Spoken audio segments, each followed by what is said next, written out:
Right. Middle or that side, the east side. No west. Go east. Go east. All right, we're so glad you're here. We're so glad we can have Brian come to us. The one flaw that Brian does have is he spells his name with a Y. Brian Mallory will appreciate that, but those of us who spell it correctly, we already talked about that, but he'll get over that. It's He says, "Oh, you just cut off the bottom and put a dot on top? Really?" It's the British versus the Irish. Still having issues. Who knew? All right. If you will bow your heads with me. Father, we want to thank you for your amazing and wonderful love. I've said it before and I'll say it again. A love that knows us completely and loves us anyway. May we learn to reflect that love as a church, to our community, to each other. We pray for your Holy Spirit and thank you and praise your name. And everyone said, Brian?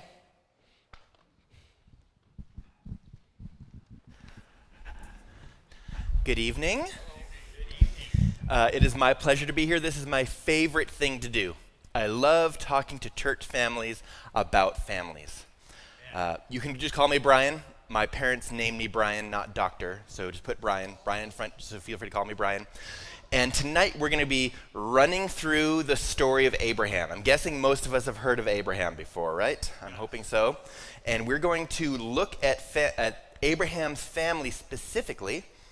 And typically when we look at the book of Genesis, we are looking at how God interacts with the divine, how Yahweh, how Elohim, his Hesed, his covenant loyalty, how he remakes his covenant with Abraham, Isaac, and Jacob, and that's usually what we focus on. Tonight, we are going to suspend that perspective for a moment, really focus in on the Abrahamic family, and then I'll make some theological reflections at the end. But tonight is all about trying to focus on the family to understand how that family operated. So we'll be meeting tonight for about 2 hours. And then tomorrow morning at 9:30, and then 11, and then 2 p.m. as well. If you look right up here on the top right-hand corner, you see this U with these little petals. These petals are very similar to the petals here in these Mesopotamian art. Do we see that? So these trees are the Mesopotamian depiction of the tree of life. In the city of Ur, Abraham would have recognized these and immediately thought, oh, that's the tree of life. So we're going to be looking at not only Abraham's tree, I'm trying to pull some of Abraham's family tree into the present, several thousand years later. And we're looking at his family through a one-way mirror of time. As a family therapist, when I went through training, we would have a one-way mirror. We would have the clinician and a family or a couple or an individual doing therapy in the therapy room, and there would be 3 or 4 or 5 of us trainees and maybe a supervisor watching through a one-way mirror. We could not directly interact with the family, but we could observe what's happening. So tonight we are going to observe what is happening in Abraham's family. Why are we going to do this? Because it's in the Bible. And the narrator of Genesis included an awful lot of indelicate family drama in the story of Genesis. And we're going to look at that family drama to try and ask a few questions about what it was like to be in Abraham's family. So I'm going to briefly socially locate myself. So I am 42 years old. I'm fairly physically able. I can carry boxes up and down stairs. I wear glasses when I'm in front of a computer for a while. I'm a 4th generation Irish American, cisgender, heterosexual male. So I work at Lumland University teaching marriage and family therapy. I've been there for about 8 years. I also practice marriage and family therapy 1 day a week. I'm married to Jenny. I do research, I do clinical work, I do teaching, no military experience, though I have done some research with the military. Associate level faculty member. I'm born here in the United States. I'm a Seventh-day Adventist Christian, non-union worker, though I am pro-union. Thinking styles, I'm an ENTJ if you like Myers-Briggs. I'm an Enneagram 7 Wing 6 if you like Enneagram. I'm an abstract sequential thinker if you like to think about it that way. I live here in Southern California, Yucaipa, California. It's about 20 minutes east of Loma Linda. I have 2 daughters, a 5-year-old and a 2-year-old, both of them through IVF. We're going to talk a little bit about infertility because that's very present in the Abrahamic narrative. PhD in marriage and family therapy. Also have my master's in divinity from Andrews University, non-smoker. I've been a student missionary. I've worked at summer camp for several years. I've been a pastor. I have 12 years of improvisational theater experience, training, coaching, performing nationally and internationally. I can be professional if I need to, but I like to have a little bit of fun. Economic status, middle class, and I'm excited to be here. And I notice nobody wants to sit in the front row. The splash zone, nobody wants to be too close. That's all right. I'll step forward maybe once in a while. And my plan is to go as fast as I can through the story of Abraham because we have 2 hours to do it. We're going to take some questions at the end. Unless you have a burning question, you can raise your hand, I'll call on you. We're going to try and get through as much as we can in the story, and then we'll make some reflections about what it's like to be in that family. Here are my daughters. On the left-hand side is Penelope. This was several years ago. And on the right-hand side is Phoenix. Right now, hopefully, Mom is putting them to bed with no problems. They are cooperating beautifully. They're getting out of the tub when they're requested. They're putting their own clothes on without any help. That's what we're hoping is happening, right? So I miss my daughters. I do this once a month. I travel around to different churches telling them about Abraham's family. Because if we can observe things in Abraham's family, then maybe we can observe similar things in our own family of origin. That's my hope. So tonight we're walking through Abraham's family. Tomorrow morning we'll have a sermon, and then we'll also be talking about triangles in the morning. Oops, that's supposed to say 1 in the morning, 1 in the afternoon. We're looking at triangulation, what happens in our relationships, how it gets so tricky when there's drama and there's stress and unresolved tension in our relationships, and how we can navigate that differently. So strap in. Here we go. We're entering into the land of Abraham and his family. And we're going to try our best to suspend some of our preconceived notions, what we've learned about the family already, and I'm hoping to introduce to you some new things maybe you have not encountered before when you're thinking about that family. So every behavior is a symptom of the system. Every behavior is a symptom of the system. Everything we see, everything we observe is a symptom of what is happening within that family system. So we get to observe behaviors and ask questions about, well, if this is a symptom of the system, what are some of the rules and expectations of this Abrahamic family? Because this is so far removed from us. How can we even get a chance to even get an inkling what it was like? Well, luckily, we have some colorful stories about this family which reveal some of the characteristics of that family. And I think if we can see people in the context of their family, not just individuals, things will start to make a little bit more sense. Family dysfunction rolls down from generation to generation like a fire in the woods, taking down everything in its path until one person in one generation has the courage to turn and face the flames. That person brings peace to their ancestors and spares the children that follow. What happens is we learn certain behaviors and rules in our family of origin, and we carry those behaviors with us into our family of choice, into our other relationships with our friends and families, coworkers, neighbors, etc. So we learn a specific dance in our family of origin, and we continue to carry that dance forward with us, no matter what kind of music is playing in our other relationships. We're going to be talking about a genogram. A genogram is like a family tree. So we can look here, these are gummy bears, and you can see how there's a red gummy bear and a yellow gummy bear, and if you splice their genes, quote unquote, we get some biological children. But I'm not just interested in who's biologically related to whom. I am interested in how people are relating to each other. That's more interesting to me than who's biologically related to whom. So today we're going to be looking at and learning how to read a genogram. Maybe. Oh, okay, here we go. I'm going to teach you how to read this. I'm going to show you what the symbols are, and then this will be the platform for us to talk about how the relational lines intersect with this family. We'll start at the top left. Top left, we have a square. Squares identify as male. Circles identify as female. So we have Thornton. There's an X through it, so Thornton has passed away. Thornton and Becca were partnered, probably married, and they've had 3 children. The eldest is always on the left, and you move in chronological order as you move right. So Tyson is the eldest son. James has passed away at the time of this genogram, and Christy is the youngest female. Are we on board so far? Yeah. Great. Okay. Up here we have a question mark. We do not know who the biological father is. We know that Gladys has passed away. These double hash marks, it means there's a divorce or a separation in this family, and they only had one daughter, Roxy. Over here we have Ricky and Catalina. Ricky has passed away, Catalina's still alive. They've had twins, two double lines, almost like a triangle coming from this same spot, means there are twins. Roberto is still alive, Martin has passed away. Roberto is partnered with Karina. They've had 3 children. Here's Sophia, who's the eldest daughter. Emily, notice how there's a square inside of the circle. Just so you know what the symbol means, this means that Emily is transgender. Here's Damien, who's the youngest son. Damien partnered with Lily. They had a separation or divorce, and they have one daughter, Berenice. Over here on this side, James partnered with Roxy, and they've had 2 children. Jeff is the eldest son. The youngest son is Trisha. When there's a triangle in the middle, that means this individual identifies as gay or lesbian. So Trisha is partnered with Hannah, and they have a daughter, Julie. Down here is Dahlia. You probably noticed this yellow square down here. That means Dahlia was the individual who created this genogram. Genograms are very subjective because it's from the point of view of whoever is creating the genogram. So Dahlia is the individual who's reporting the relational lines between people. Dahlia is the eldest, and Philip is the youngest. And Jeff, her biological father, has partnered with Sophia, her biological mother. So Jeff is an eldest son. We see that? Eldest son of James and Roxy. And Sophia is the eldest daughter of Roberto and Karina. How are we feeling about this so far? Good? Okay. Curious? Okay. Here's where it gets real fun. Okay, I'll walk you through this. This is why we did all the prep work, because this is why we're here tonight. We're going to talk about these relational lines and what they mean.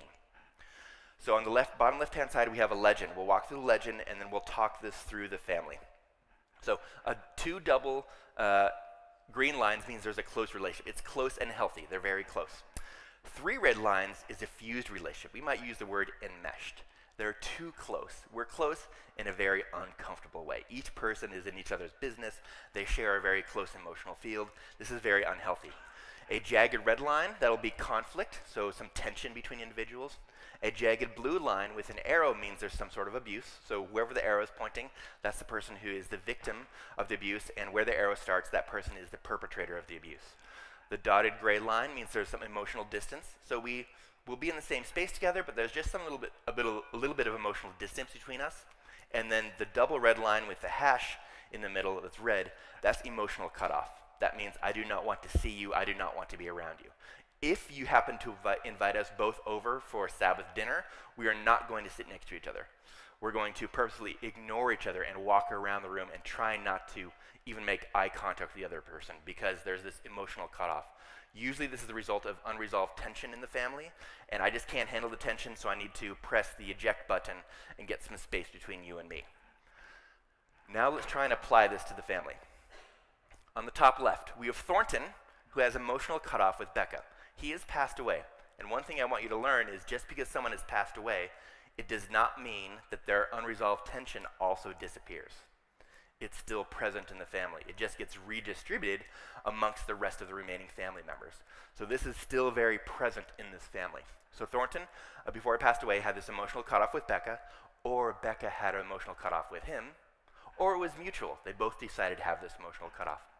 Becca has emotional cutoff with her eldest son, Tyson, as well as emotional cutoff with her eldest son, James, but has a very close fused relationship with Christy. Over here, we see Gladys, who's a perpetrator of some abuse towards Roxy, her daughter. And Roxy is the source of a lot of drama. Do we see that? Perpetrated some sort of abuse towards Christy, which is her sister-in-law because she partnered with James. Perpetrated abuse toward her eldest son, Jeff, toward her youngest son, Trisha. There's a lot of unresolved tension between her and other parts of the family as well. Now, we might be tempted to see Roxy. She's a problem. She causes drama. She stirs up drama. But every behavior is a symptom of the system. And if we can start to see behaviors as symptoms of the system, we start to see the context, and we have a lot more nuance to understand people's behavior. Perhaps this is a fictional story based off of different individuals that I've seen in therapy. We do not know her biological father up here, but we know that she received abuse from her biological mother. Maybe there's a chance that Roxy has not been shown a blueprint how to interact with people in an adaptive manner. Maybe she has not been shown what it's like to be in a safe relationship. So all that she knows is the playbook that was handed to her in her family of origin. Have you ever been, during like December, January, February, have you ever been outside when there's snow and put your foot into a hot tub or a jacuzzi? Yeah? Hopefully you haven't. If not, maybe you can imagine it. And there's a big temperature difference between the air and the water during that time of year, right? If the water's like 108, let's just say 100 so it's easier for Brian's math. Let's say it's 100, but outside it's 30 degrees. That's a 70-degree difference. That's a big change in temperature for your skin. So sometimes when you put your foot in that hot water, it's going to sting, it's going to hurt. In a very similar manner, if you've not grown up in a safe family, if you go to a place that invites you to be vulnerable and open and let your hair down, that can be very hot, very spicy. It might be uncomfortable because you are not used to that. There's a chance that Roxy has difficulty in relationships because she was never shown how to have quality, safe relationships. So is it her fault? Or is it other people's fault? And if we see behaviors as symptoms of the systems, we remove some of the blame. Here in the Western world, we love to assign blame. Who's at fault? Let's find who it is, put a sticker on them, and then we can move forward, right? Well, it's not always that easy. It's not always that easy. Okay, let's go over here to Ricky and Catalina. They were close. They had two sons. Roberto and Martin were close. And Roberto was very close with his son-in-law, Jeff, and close with his middle son, now daughter, Emily. Karina was very close with Damien. Damien perpetrated abuse towards his daughter, Berenice. And Karina has emotional cutoff with Lily. Lily has emotional cutoff with Damien. There's unresolved tension between Damien and Emily and Sophia. So these three siblings right here, there's some unresolved tension between them. Trisha and Hannah are close. Dahlia and Sophia are close, and Jeff and Philip are close. So let's notice there might be some potential favoritism happening in this family, where we have Jeff favoring the son and Sophia favoring the daughter. Do we see that? Why could this be? Here's some possible ideas. My phone is going off, saying that it's time to put my girls to bed. That's what that says. Okay. Let's notice that Roberto was emotionally distant from his eldest daughter. And there's a chance that Sophia grew up thinking, you know what? If I have a daughter, I'm going to make sure there's a little bit of feedback. Is this something I'm doing? Should I move away from the monitor? Is that better? Okay. Apologize for that. There's a chance that Sophia grew up thinking, you know what? If I have a daughter, I'm going to make sure that she has someone who is in her corner. So when she had Dahlia, she thought, you know what? I'm going to make sure that Dahlia has someone in her corner. Jeff grew up in his family, and he also is emotionally distant from his father, so he might think, well, if I ever have a son, I'm going to be close with him to make sure someone is always in his corner. And so because of that, there's this favoritism across family lines, and favoritism isn't always bad. It's hard to necessarily love all of our children exactly equally, but the more equally we can, the better it is, because when we grew up in a family, so my brother and I have one younger brother, we grew up in the same family, but we didn't grow up in the same family, right? So Dahlia and Philip grew up in the same family, the same biological family, but different relational families. They experienced that family differently. There's a chance that Jeff, because he was emotionally distant from his biological father, he partners with Sophia, and all of a sudden he's like, wow, Roberto is really, like, he's a great father figure. I'm going to be close with him. And maybe if he's close with Roberto, maybe that's part of the reason why there's some emotional distance between Jeff and Sophia, because there's this triangle happening between Roberto and Jeff and Sophia. There's some distance between Roberto and Sophia, between Jeff and Sophia, even though Roberto and Jeff are close. Tomorrow we're going to be talking about different characteristics of triangles, but this happens to be a stable triangle where there's one person who's on the emotional outs and two people are close together. All right, I did a lot of talking. Raise your hand and ask me a question about this genogram. Yes? Where's the line between conflict and abuse? Oh, good question. Does someone feel safe? That's where I draw the line. You can be safe in a conflict, but not safe in abuse. No, when you've passed the threshold of you move into not safe, it might move into abuse. Because there's there's many types of trauma. Usually when we think of trauma, we think of too much of something too quickly. Boom, like a car accident. It's too much. But there's two other types of trauma as well. There's a little too much of something for too long of a time. So I remember reading about 5 or 6 years ago, right before the pandemic, there was someone on a subway train, and he was playing on his phone, playing a game called Candy Crush. And he was swiping with his finger over and over and over. So through that repetitive motion over and over, he fractured his finger. Notice, once doesn't matter, twice doesn't matter, but repeated thousands, millions of times, a little too much of something can also be traumatic. Likewise, a little too little of something for a long period of time can also be traumatic. When we think about famine, we think of people who are malnourished, who don't have enough food, have some food insecurity. They have a little bit, not enough nutrition for too long of a time, that can also be traumatic. So when we think of abuse, we often think of like big abuse, but you can have subtle forms of abuse as well, like neglect, emotional neglect, physical neglect. Things that are happening just a little bit less of what we actually need for a long period of time can also be traumatic. So when you ask the question about when do we move from conflict into abuse, for me, it's when people start to experience a lack of safety. Then it can start to be traumatic. Does that help a little bit? Yeah, I'm thinking of an argument where you're both talking, no one's lost their temper, but you don't agree on something. That's conflict. That's conflict. Then when I start screaming in their face, or vice versa, then it gets abusive. When you start screaming in their face, one person might experience that as abuse. Correct. The two people may not agree that's abuse, but from my perspective, it's the individual who is the reception of that behavior. They get to frame that. Good. Someone else asked me another question about these family dynamics.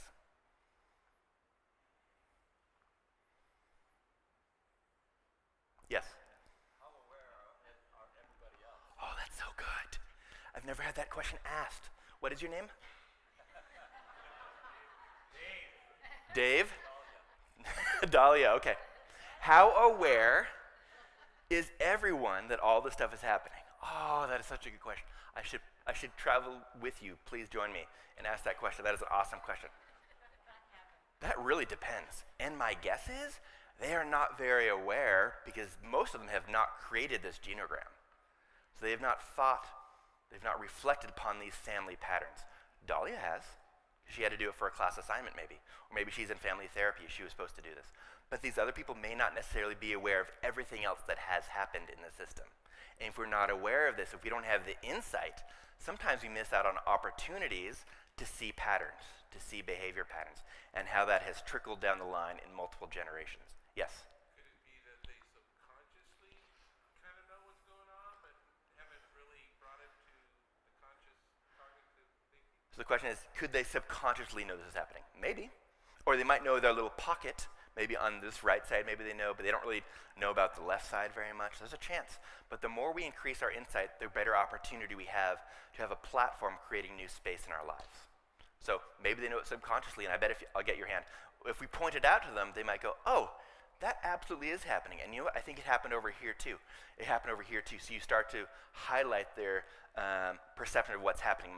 My daughter, when she rides to school, sometimes she puts on these sunglasses that have a pink tint. And she asks me almost every day, why is it that things look different when I have this pink tint?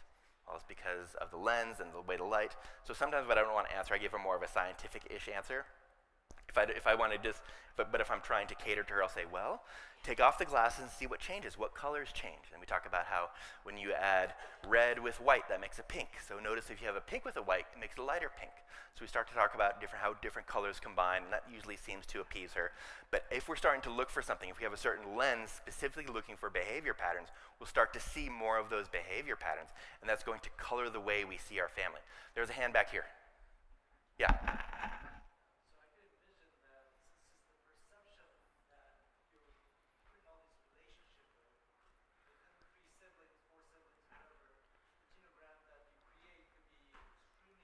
Yes.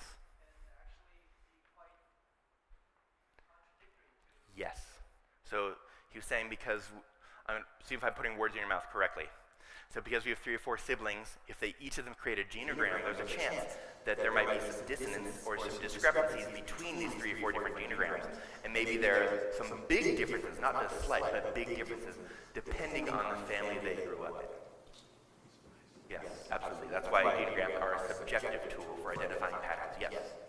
Dahlia certainly recognizes the fact, because she and Philip, there's conflict between she and Philip. Yes. And it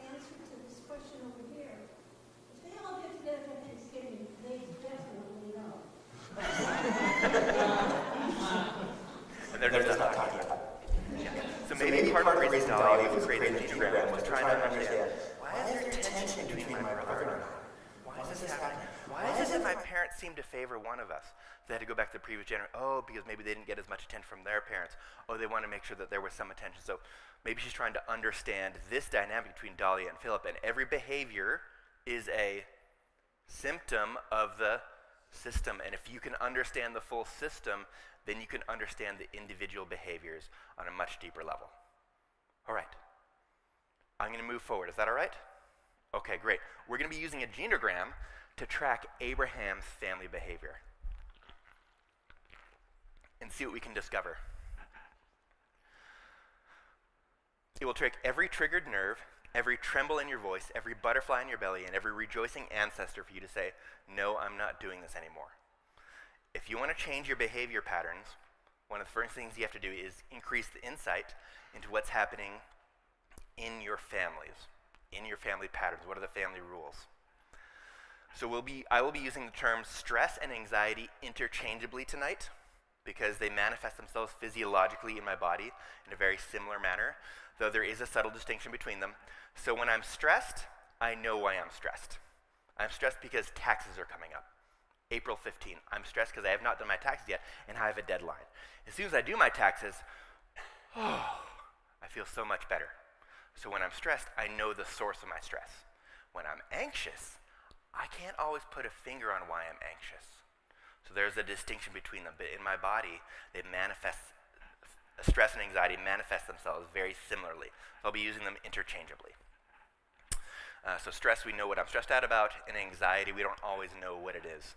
It just continues to be there. Even after I'm done with my taxes, I'm still stressed. I'm still sensing this anxiety in my body. So that means I'm probably more anxious than stressed. We pass stress and anxiety on in our relationships, and we often manage stress and anxiety with similar coping mechanisms. Some of our favorite coping mechanisms are short-term coping mechanisms, but what happens is most people use short-term coping mechanisms and try and spread them out over a long period of time. And when we spread short-term coping mechanisms over a long period of time, they don't work as well as time goes on. Sometimes our coping mechanisms start to cause more problems than the original problems. And I think we see some of this in Abraham's family. So what are we looking at this evening? We're looking at Abraham's family. So what are some of Abraham's family rules? I'm curious about that. What are some of the intergenerational patterns of behavior? Intergenerational is just a fancy word for saying monkey see, monkey do. What are some of the behavior patterns in one generation that we see repeated in subsequent generations? So what are some of those behavior patterns? How do people in this family handle anxiety and tension? How do they address this when it shows up and pops up in their relationships? Who are the villains? Who are the heroes? Because in the previous genogram we looked at, we saw Roxy. And there could be lots of narratives about how Roxy is a villain. She's doing lots of bad things.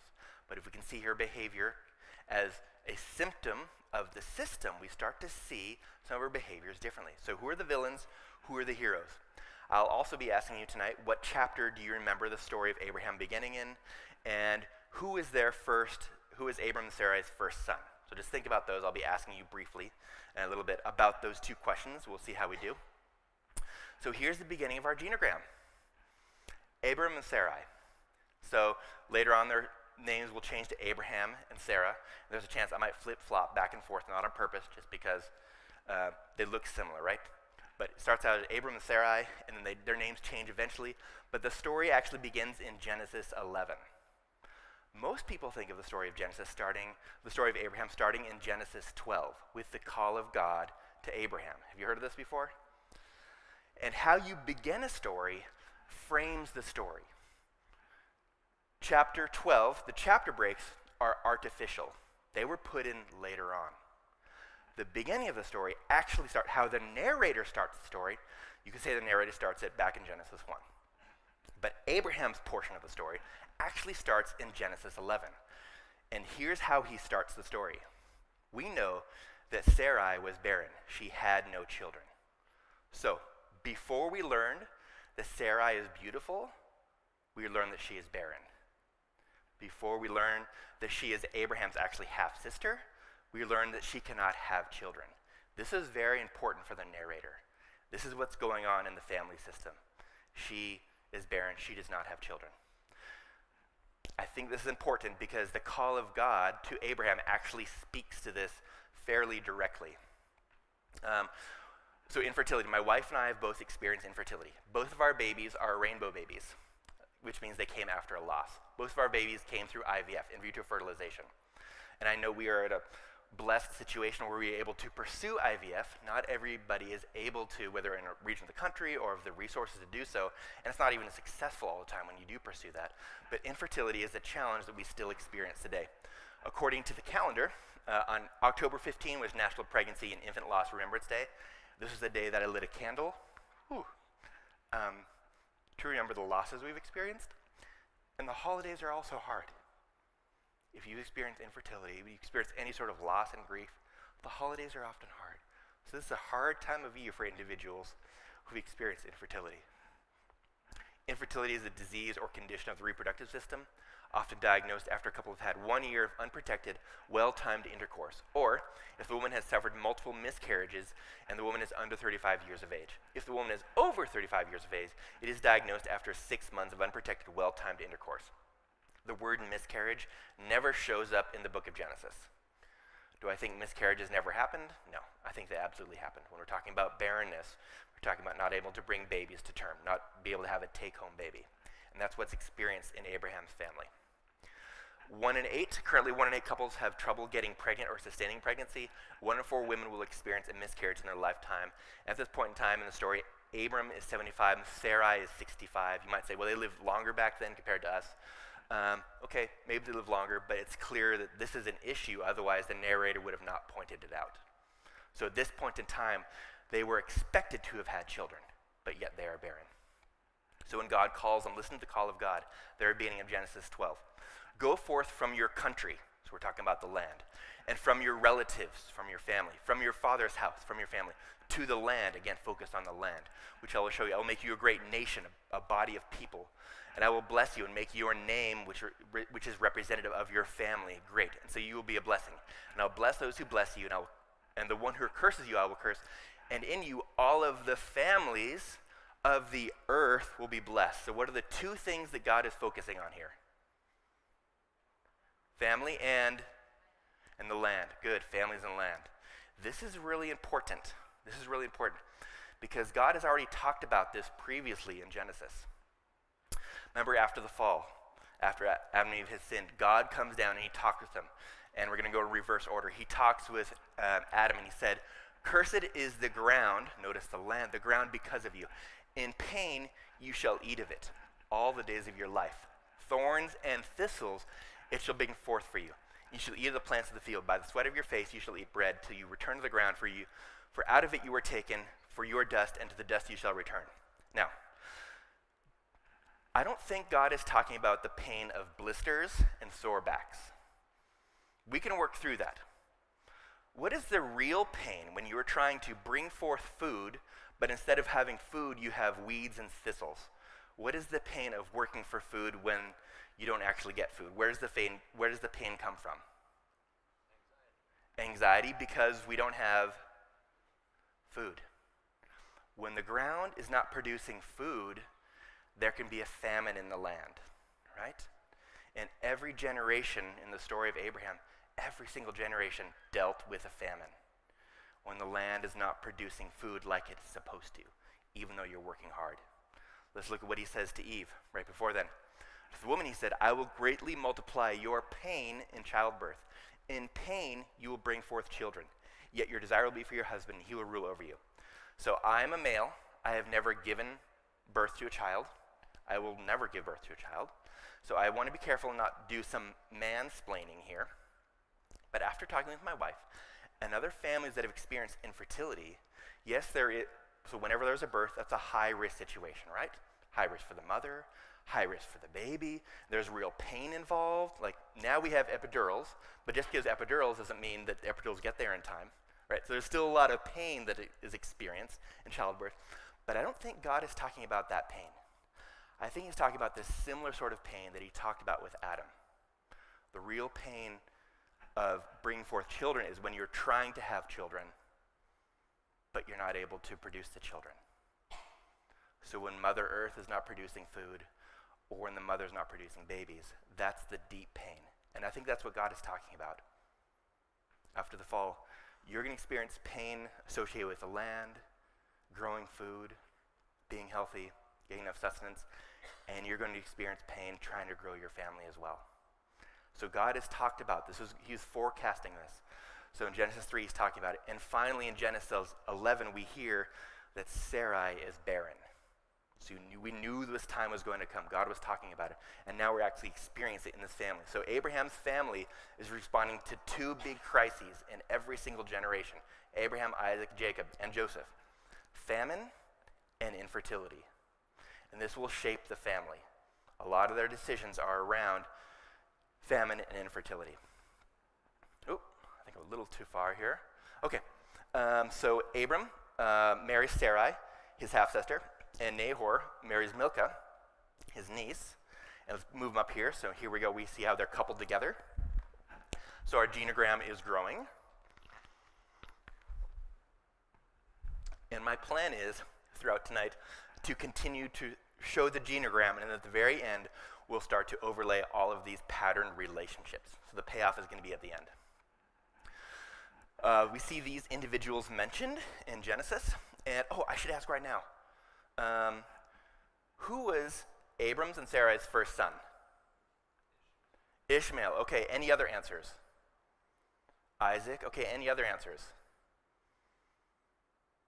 Are those the only two? What if I told you they had a son before Isaac and Ishmael? Have to see it in Scripture. All right, we'll do what I can. We'll see what happens. Okay, so down here is Ur in Mesopotamia. And Ur is a major Sumerian state. If you hear the word urban, that's what it's talking about. It's a cosmopolitan city. And because the Tigris and Euphrates River, and because of irrigation, they were able to grow barley and wheat 3 to 5 times more per acre than the surrounding area, which means they had a surplus of goods. When you have a surplus of goods, you can have more exports. When you have more exports, you increase your income. A lot of people will come to trade in the city of Ur. So there are lots of technological advances in the city of Ur. Archaeologists have found running water, not just in the cities, like public cisterns and wells, but also in certain houses. So Ur has running water. Have you ever heard the term, you don't want to recreate the wheel? We don't do the same thing other people have? Well, they created the wheel. Raise your hand if you like it when you're talking to an individual and they are texting while you are talking to them. Who likes answering emails if you have a full email inbox? If you have difficulties with someone texting and you don't like emails, you can thank them because they created cuneiform, the first written language. So they are the source of a lot of our technology that we have today. So this is what Abram and Sarai were experiencing down in Ur, a very cosmopolitan city. They end up moving up north to Padamaran, and then God calls them to the wild, wild west of Canaan. Very different. They live more of a Bedouin lifestyle. So this is dusty and dirty. They live in tents. They're roaming around. They're sojourning here, right? Very different than living in an established cosmopolitan environment. So they were in one place, and they moved to another place. So a very different life context for them as the story goes on. The story was an infertility journey. Who was Abram and Sarah's first son? I'm going to suggest their first son was adopted. Lot. I'll try and show you why. So back then, we didn't have orphanages, right? There was not a foster care system. If parents pass away, the family will adopt the children. And the first son is Lot. And the narrator wants to make sure that we are aware of this. Look and see what the narrator does. So Abram went forth as the Lord had spoken to him, and don't miss this, folks, Lot went with him. He says it once. Abram was 75 years old when he departed from Haran. Abram took Sarai, his wife, and Lot, his nephew. Very clear that Lot is part of this family. Let's continue this idea. And all their possessions, they set out for the wild, wild west of Canaan. Genesis 12, there's a famine in the land, and Abram and Sarai have to go down to Egypt. And at this time, Abram was worried about his life, saving his own skin, so he says to his wife, hey, can you just say that you're my sister to preserve my own life? And then Sarai is taken into Pharaoh's harem as well. And then scholars are suggesting that she was participating whatever would happen in the harem because there's no indication that did not happen. So she is given to Pharaoh in order to preserve Abraham's well-being. Let's just hold on to that thought later on down the line. When they end up leaving Egypt, so Abram went up from Egypt to the Negev, he and his wife and all that belonged to him, and Lot went with him. Now Lot, who went with Abraham, notice how the narrator saying, look, these two are together now, right? The word adoption does not show up in the book of Genesis. It shows up other places, but the word adoption does not show up. Also had flocks and herds and tents. And so now we see Lot has been adopted over here. This dotted line underneath Abram and Sarah, this indicates that they adopted him, even though his biological parents are over here. But it seems like they adopted Lot. Lot went with him.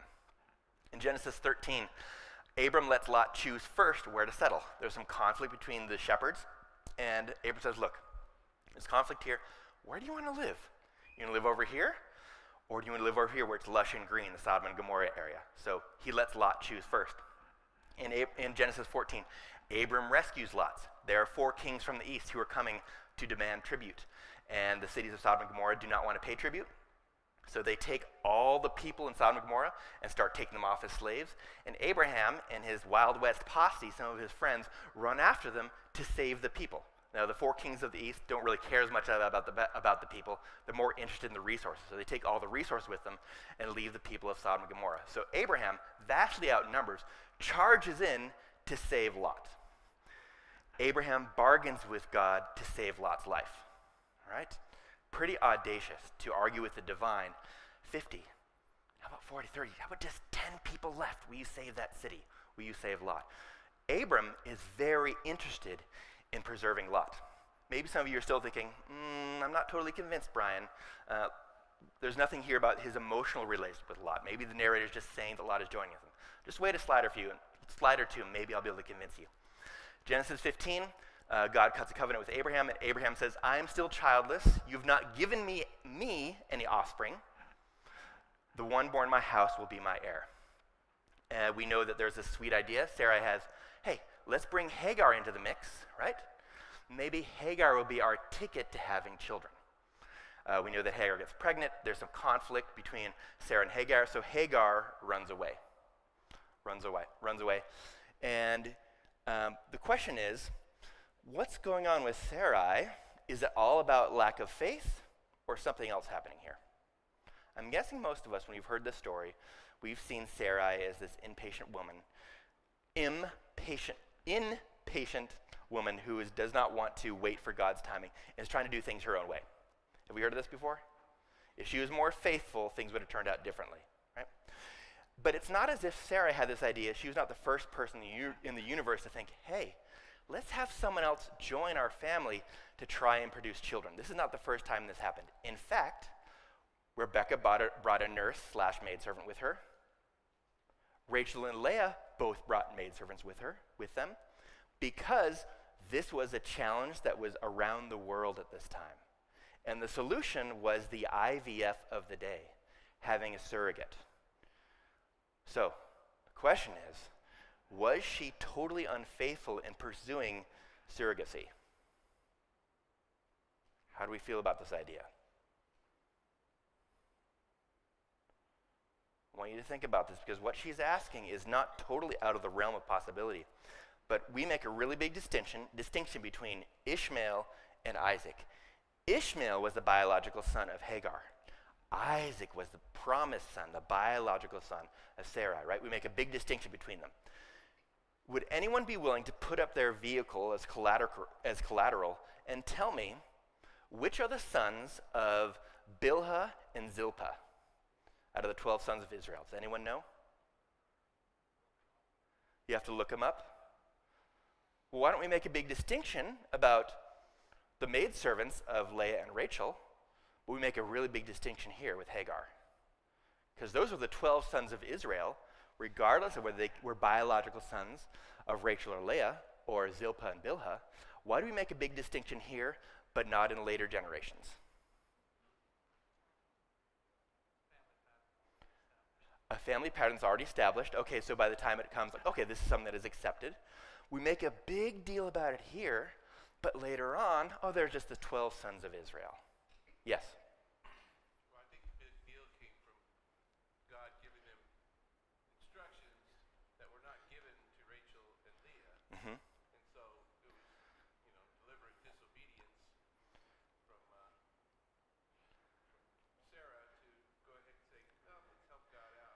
deliberate disobedience or deliberate impatience or lack of faith because she was impatient?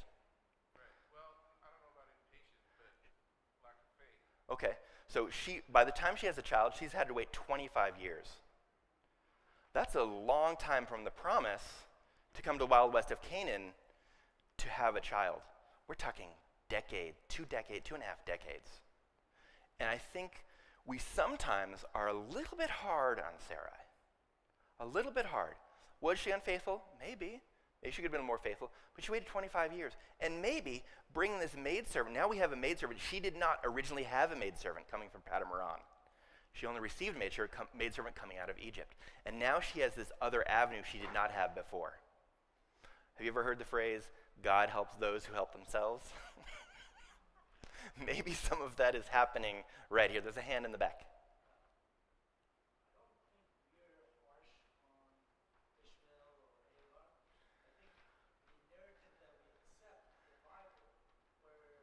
Sarah was harsh on Hagar, and there was a distinction.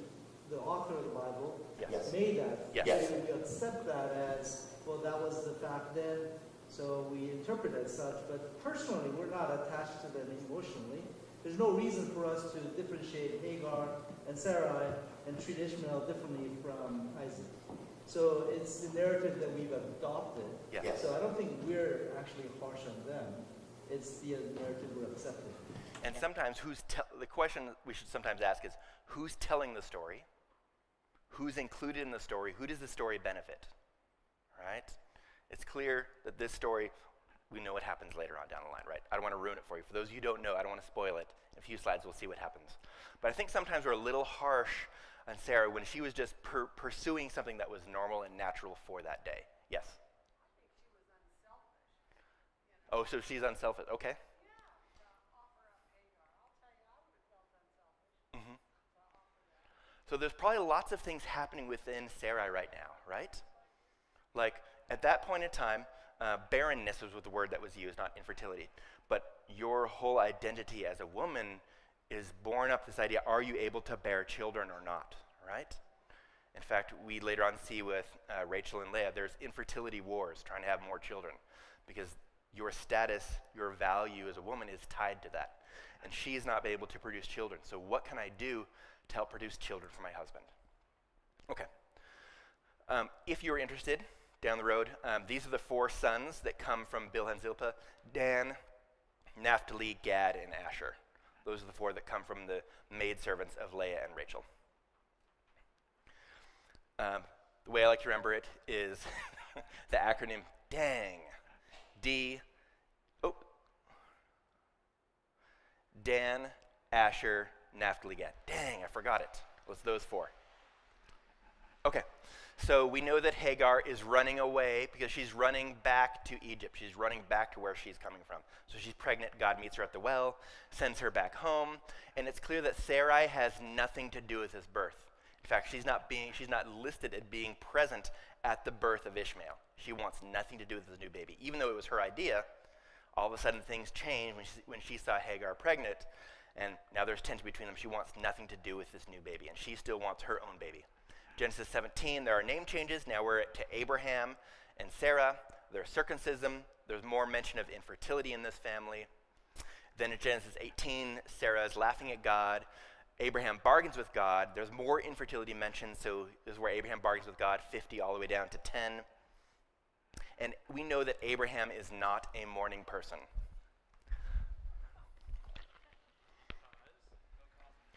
No coffee. No. There are 3 times in the Bible where Abraham gets up early. These are significant events. We'll start with the last one. Genesis 22. This is right before Abraham takes Isaac up to Mount Moriah for the binding of Isaac to sacrifice him. So Abraham rose early in the morning. Now notice how the narrator is taking this one verse and he makes it long. He spreads it out and he used 6 different verbs. What's happening is the narrator is zooming in on the story and slowing it down, and we see what's happening with this great patriarch doing things himself. So Abraham, who's a wealthy individual who has servants who can do all this prep for him, Abraham rose early in the morning, and if I had servants, I wouldn't always raise up early in the morning. I'd let them do all the prep work. He rose up early in the morning. He saddled his donkey. He took 2 of his young men with him and Isaac his son, and he split the wood personally for the burnt offering, and arose and went to the place of which God had told him. This might be the last time he sees his son at home as he goes up to Mount Moriah. Genesis 22:14. Just before Ishmael is sent off to the desert, Abraham rose early in the morning and took bread and a skin of water and gave them to Hagar, putting them on her shoulder, and gave her the boy and sent her away. This might be the last time that he sees his son alive at home. The first time Abraham gets up early in the morning, this is after he's bargained with God over Sodom and Gomorrah. So Abraham rose early in the morning and went to the place where he had stood before the Lord, where he had bargained. And he looked down towards Sodom and Gomorrah, and he looked toward all the land in the valley, because he's checking to see, is Lot okay? And behold, the smoke of the land ascended like the smoke of a furnace. So the 3 times Abraham gets up early in the morning, it's to check on the well-being of his sons: Isaac, Ishmael, Lot.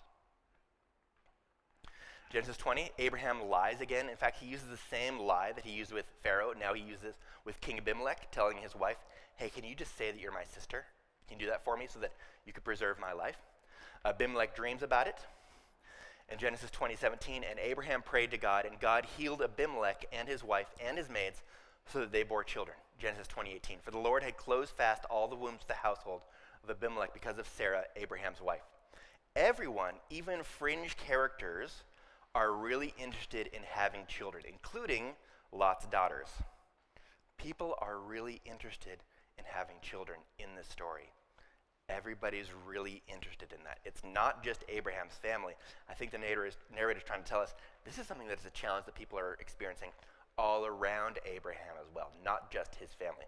Even though we're focused on Abraham's family, this is a challenge that other people are facing. Just like when there's a famine, it's not just Abraham's family that is struggling to try and find food. Everyone's dealing with infertility. Genesis 21, Isaac arrives. Sarah is 90 years old. Ishmael is caught Isaacing Isaac, teasing Isaac, and Hagar and Ishmael are sent away. So there's this rift within this family between Hagar and Ishmael and Abraham, Sarah, and Isaac. Genesis 22, the binding of Isaac. Normally there's a lot of focus put on this where there's a lot of faith in Abraham and God sends a ram at the last moment. But after this story, the narrator takes a little interlude. It's almost like this back at the ranch situation. We've been telling you the story about Abraham's family, but back at the ranch in Padamaran, there's some family stuff going on, and there's this mention of this person named Rebecca. This is important because Rebecca is going to come into the story later. Now, back to our regularly scheduled program. Here's Genesis 22. Here's what's going on with this genogram so far. So there's mention of people on the other side of the family at Padamaran, including Rebecca. The narrator wants us to know that Rebecca exists. In Genesis 23, Sarah dies at age 127, and Abraham mourns for her. And there's some interesting things happening in the flow of this narrative. So at the very end of Genesis 22, when Abraham comes down the mountain, so Abraham returned to his young men, and they rose and went together to Beersheba. And Abraham lived in Beersheba. So where did Abraham live? Beersheba, good. Then there's this back at the ranch, the mention of Rebecca. The very next verse, now Sarah lived 127 years, and these were the years of the life of Sarah. Sarah died in Kiriath Arba, that is Hebron, in the land of Canaan. So where did Sarah die? Hebron, good.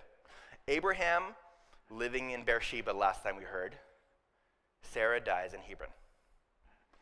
And Abraham came in to mourn for Sarah and weep for her. Now the word for in can also mean up. So Abraham came up to mourn for her, or Abraham came into her, in to mourn for her. So prepositions, right? Everything a rabbit can do to a log, over, under, around, through, everything a airplane can do to a cloud, going around the cloud, through the crowd, in the crowd. Sometimes our prepositions have multiple meanings.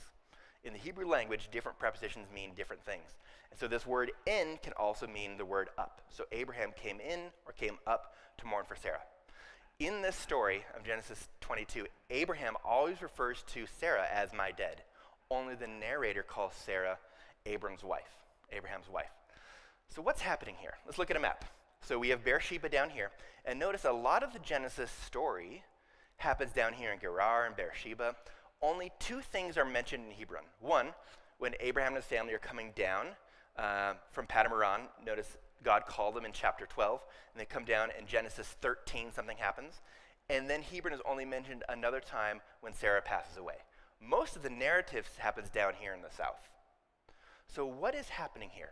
There's 26.4 miles away between Beersheba and Hebron. Why is it that Abraham was mentioned as living here, but Sarah passed away over here? Here's one solution. The narrator is not as interested in the timeline as we are, where people are living. They're a Bedouin family. They move around. They need to find food for their flock, so there's a lot of movement happening, right? So they just move around the area, and not everything is mentioned in the Bible. There's a lot of things that are not mentioned. There are years that go by. We don't hear any single story, not even a whisper of what's happening. The narrator is trying to make a specific point, and normally the narrator is interested in how the divine is constantly creating his covenant with humanity, right? That's the focus of the story. But it's really interesting to me that Sarah passed away so far away from where Abraham was last mentioned as living. So right between these two spots, here is a Google Maps version. Down here is Beersheba on the bottom left, and up here is Hebron. And just to kind of give you a perspective, down here, up here is, I think there's Paradise, SDA, and way down here is Sharon Valley. Do you know where Sharon Valley is? No? Oh, I just looked at Google Maps and tried to find a place that was 26 and a half miles away. So, but this is a mountainous region up here, and this is a mountainous region. So why is it, and there's this lake in the middle, Lake Oroville, do we know where that is?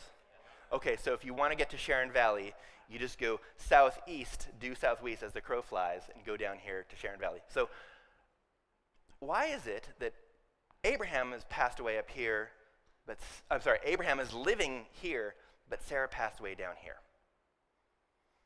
That's something that I've not had a lot of conversation with people about. I've asked some scholars, I've tried to figure out what's going on, and I don't actually know.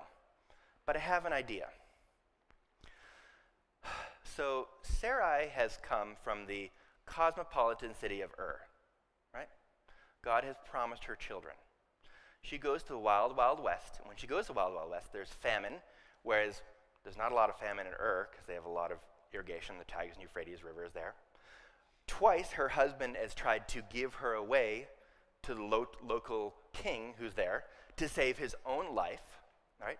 There's no mention in the narrative of Abraham talking with Sarah about, I'm going to take your favorite son Isaac up to be sacrificed on the mountain.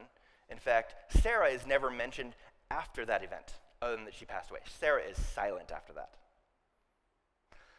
So I'm wondering if this physical distance is possibly indicative of some of the emotional distance that she experienced with her partner. Do I think they were divorced? No. But I know that she had, I would say, if I tried to tell my wife, hey, I'm in a tough spot, can you please just tell this king that you're my sister and join his harem? We would have some difficulty. Right? If I tried to sacrifice her favorite offspring, we'd have some difficulty. If I ripped her from where she grew up and took her to a totally different location, and she was promised this child, and this is why she laughed at God, she'd been waiting for so long. She's had a difficult life, and maybe made more difficult by Abraham. So I wonder, I don't know, I wonder if this is indicative of some of the emotional distance they could have experienced. All right, moving on, Genesis 24. Abraham tells his trusted servant, we need to find a wife for Isaac. Please find a wife for Isaac. So there's the promise, I will find a wife. He goes on a quest. He sees Rebekah at the well. There's the message, the moment. Rebekah joins him, and then she brings, then the head servant brings Rebekah back, and then Isaac brought her, that's Rebekah, into his mother Sarah's tent, and he took Rebekah, and she became his wife, and he loved her. Thus Isaac was comforted after his mother's death. So now we have a new matriarch. The narrator is very clear. Sarah passed away, but that person Rebekah we talked about, she's in the fold. We have a new matriarch. Don't you worry. This line of Abraham can continue. Genesis 25, Abraham takes another wife, has more offspring, and he sends these offspring over to the east so that Isaac can have Canaan all by himself. Isaac really only has chapter 26 to himself as the main patriarch. Isaac is often overshadowed by Abraham, the big daddy, and then his twins, specifically Jacob. Isaac doesn't have a lot of stage time, as we say. He never travels very far away from Canaan. He almost seems like a more supporting character. Some people have seen Isaac as weak or passive or milquetoast. Milquetoast is like this thin white bread that has no flavor, it's just there. So what's happening with Isaac? Why is he not the star of the show? He's certainly a patriarch, right? And he does some pretty interesting things. And I think part of the reason is who you're standing next to. So these three individuals are all in Hollywood, and right now they are in a weight room, and you can tell by the bulges of their shoulders. So this is Mark Wahlberg, this is Anthony Mackie, this is Dwayne "The Rock" Johnson. Look at those big shoulders. If they were walking side by side on the sidewalk towards me, I would cross to the other side of the street. They are impressive, they are imposing. But let's look at them compared to other people. These same individuals, Mark Wahlberg on the left and Dwayne "The Rock" Johnson, here we go. Here's a 13-year-old, right? This might be 15 years old because they're standing next to these big NBA players of Shaq and Charles Barkley. But this person looks like he definitely does not have his driver's license, right? He probably just took off his little bike helmet because he just wanted to come and ask them for milk money from his dad. Look how small they look standing next to these big people. Here's another picture. These are two football players. So here's Russell Wilson, who now plays for the Denver Broncos, but this is DK Metcalf. He's like 6'4", 6'5", 230, like 3% fat, 3,000% muscle. He is a big man, a big man. But let's look at him next to Manute Bull over here. Oops. Look how short he looks compared to this tall figure. He has a hat on. He just got out of 8th grade lunch. He's having a good time. He's asking for some chips for a snack. He looks so short compared to this not tall person. Who we stand next to in our family affects the way people see us. That's part of the reason why when we grow up in the same family, we don't all grow up in the same family, right? And I think Isaac doesn't look as big compared to Abraham and Jacob, who is renamed as Israel. So both his dad, Abram/Abraham, had two names, and his son, Jacob/Israel, had two names, but Isaac only had one name. He just does not have as much stage time as the people who come before him and after him. He did some pretty cool things. He actually borrowed his father's lie, and during another famine, he goes over and uses the same exact lie to the next king Abimelech, saying, "Oh, this wife, she's not my wife, she's my sister." But he's caught canoodling with her, so he's using the same sort of lies. He dig wells, and he grows wheat, which shows he's actually fairly flexible. He can live with the city folk, with the wells, and growing wheat. He can also be a pastoral nomad, because we know that he had flocks. So Isaac is pretty diverse when it comes to what he does. But Genesis 26 is like his only chapter to shine, because he is quickly outperformed by what happens with the racy story of Esau and Jacob. Abraham dies, Ishmael defies, he lives in defiance of all of his relatives, which makes sense because he was kicked out of his family. Every behavior is a symptom of the system, right? I would also be in defiance of my family if I was kicked out of my family. Genesis 24, infertility again. Isaac is the only patriarch to directly pray to God on behalf of his wife. So Isaac prays to God on behalf of his wife because she was barren. Notice this mentioned again, so another generation of barrenness. And the Lord heard his prayer, and his wife Rebekah conceived. But the children inside her struggled with each other. Actually, the word is wrestled with each other. And she said, "Why is this happening to me?" So Rebekah went to inquire of the Lord, and he declared to her, "Two nations are in your womb, and two people from within you will be separated. One people will be stronger than the other, but the older will serve the younger." So it's clear from the beginning, the older will serve the younger. This will play out as the narrative continues. And if you pull out your smartphones,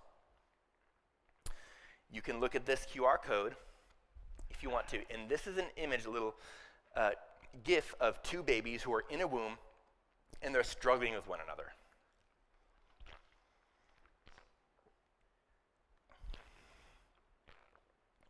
This would be a very scary and concerning situation for Rebekah, who is barren, because inside of her womb, she has twins, but now they're fighting with one another. So she's really worried about their safety and her safety as well, right? It was a very concerning situation for her. All right, moving on. So here's our genogram, and now we finally get to use Esau and Jacob, this twin sign down here. This is growing now. We see multiple generations. Genesis 24, parents' favoritism. When her time came to give birth, that's Rebekah, there were indeed twins in her womb. Just as God said. The first one came out red, covered with hair, like a fur coat, beautiful individual, named Esau. And after this, his brother came out grasping Esau's heel, so he was named Jacob. And Isaac was 60 years old when his twins were born. When the boys grew up, Esau became a skillful hunter, a man of the field, while Jacob was a quiet man who stayed at home. He knew how to run the tent. Because Isaac had a taste for wild game, he lived Esau. There was some favoritism there, but Rebekah loved Jacob. So there's some clear favoritism happening in this family. And it seems to be in a manner that not only favoritism, but trying to exclude the other individual, the other non-preferred offspring. I sometimes wonder what it would be like as a therapist having this family come into the room, after what's happening. So remember that story when Esau is coming in from the field and he's done hunting and he's famished and he wants some food, and he trades his birthright for a bowl of soup and a piece of bread. Remember that story? And we often see Esau as someone who is frivolous, who is petulant, who doesn't understand the value of resources and goods. Why would he sell all of that for a bowl of soup? How silly is he? He's a poor individual. He's a poor leader. I think this story is actually a greater critique on Jacob than Esau. And here's why.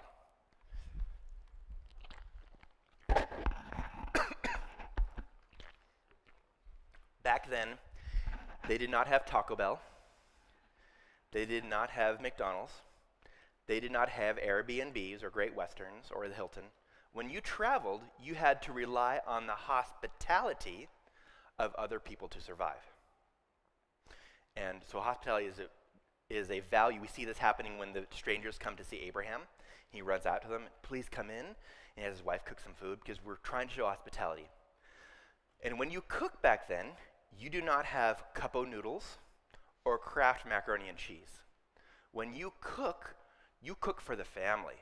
So it's like Jacob has just pulled out a big pan of lasagna, ka-chunk, and his brother comes in famished. So he has this big pan of lasagna, and I promise you he is not charging everybody the same price for a piece of that lasagna. So either everyone has already eaten the lasagna, and the leftovers are there, so he's trying to sell the leftovers to Esau, or Esau is the first person to eat, but there's plenty more, right? So we see Jacob not able to show hospitality towards his biological twin. And if you can't show hospitality, are you a trustworthy person? In fact, when he's, the narrative says in Genesis 25, 33, and 34, swear to me first, Jacob says, before I give you a bite of this food, I'll put it in front, I'll let you smell it, but I won't let you eat it, right? Swear to me first. So Esau swore to Jacob and sold him the birthright. Then after he was given this transaction, then Jacob gave him some bread and lentil stew for Esau, who ate and drank and then got up and went away. Thus Esau despised his birthright. Question for is, thus Esau despised his birthright. Does it mean after that situation he despised it? Or did he despise it before then? He liked to be out hunting, right? He was a man of the field. He didn't want to be home. Maybe there's a chance, there's a universe that exists that we have the eldest brother who wants to be out and about, a man of the forest, and does not want to be shackled with the responsibilities of being the eldest brother. Because his responsibility is to carry on the family line. In fact, this is what he's giving up. So on the left-hand side, we have this situation where there are 10 brothers. If there are 10 brothers, the firstborn son, the firstborn son, see the big piece of the pie right here, the firstborn son gets his slice of the pie, then he gets his birthright piece of the pie, then whatever's left is divided amongst the remaining siblings. When there's 2 children, the eldest born gets his, then his birthright, then whatever's left goes to remaining siblings. So what's happening is Esau is giving up 2/3 of his dad's wealthy inheritance for 1/3. He's exchanging a lot of resources for this one piece of lasagna. that his brother is demanding that he pay that price. So this is his brother's doing. This is Jacob who is forcing this to happen. Could Esau have said, I'm not doing it? He could have, but maybe at that point in time, this is ridiculous. Why aren't you able to give me a little piece of food that you clearly have enough of, but Jacob is being really stingy with his resources? I think it's a critique of Jacob more than it is of Esau. Then here comes Jacob's deception and Isaac's hesitations. There's all these questions. So remember, Jacob dresses up like his brother. He puts on goat skin. He has his mother prepares some food. And as he goes and try and trick his father to get the blessing, his father, Isaac, has all these questions. Who are you, my son? How is it that you have it so quickly? That means getting the food and cooking it. Please come close that I may feel you, my son, whether you are really my son Esau or not. Those are these clear reservations that Isaac has about this whole situation. So it's clear that his father is a little bit suspect about what's happening. And there are major consequences for this family after this deception. What happens to this family after the deception? Split. They're separated, right? In fact, mom, Rebecca, never gets to see her favorite son ever again because of the situation. Okay. So why does Rebecca want Jacob to get the blessing? Because Jacob already has the birthright. And if he gets the blessing from his father, which includes this idea of prosperity and fertility, Jacob, for all intents and purposes, will be the eldest son of the family because he has the blessing and the birthright together. So she has just secured my favorite son as being the head of the family, and I can live with him. So that's one reason why people frame why Rebecca's doing this. All right, so here's the genogram again. So Jacob is running off to Padamaran to live with Laban, who is Rebecca's brother. Then Esau said, is he not rightly named Jacob, for he has betrayed me these 2 times? He took away my birthright, and behold, now he's taken my blessing. And he said, have you not reserved a blessing for me? So Esau held a grudge against Jacob because of the blessing with which his father blessed him. And Esau said to himself, the days of mourning for my father are near, then I will kill my brother Jacob. So that's why Jacob runs away. So Jacob runs back up to Padamaran, reversing his parents' steps, but he doesn't go all the way to Ur. He stops up there. He lives with Laban, and we know that he works many years for his wives. What happens is he sees Rachel. He loves Rachel, not as interested in Leah. So he has an agreement with Laban. I will work 7 years, work hard for 7 years, and then I will marry Rebekah. But then on the wedding night, there's a switcheroo. Instead, he marries Leah, and then he's upset about it, talks to his father-in-law, and Laban says, sorry, I had to marry off my firstborn daughter, but if you still want Rachel, you can work another 7 years. So he works 7 years, gets married twice, works another 7 years. And this lying that happens in the family, they're not very creative, let's be honest. They use the same sort of lies over and over and over. Abraham lies to Pharaoh saying, this is my sibling to save his own skin. And then he lies to Abimelech, very similar. This is my sibling. Why? To save his own skin. If it's good for the goose, then it's good for the gander. And Isaac lies to the next king, Abimelech, saying, oh, me too. This is my sibling. Why? To save his own skin. Let's notice how this pattern continues in subsequent generations. Jacob, prompted by Rebekah, lies to Isaac, saying, I am my sibling, and here is his skin, you can touch it. And I think Rebekah had a very similar playbook to what Laban had, because Leah, prompted by Laban, lies to Jacob, saying, I too am my sibling, and here is her skin. So who you are, whose sibling you are, is very important in this family. And they continue to use this as leverage when they're spinning stories, when they're lying. But God still blessed tender-eyed Leah. She had children, and the first few children she named after her desire to have affection and attention from her husband, even though she was definitely not the preferred wife.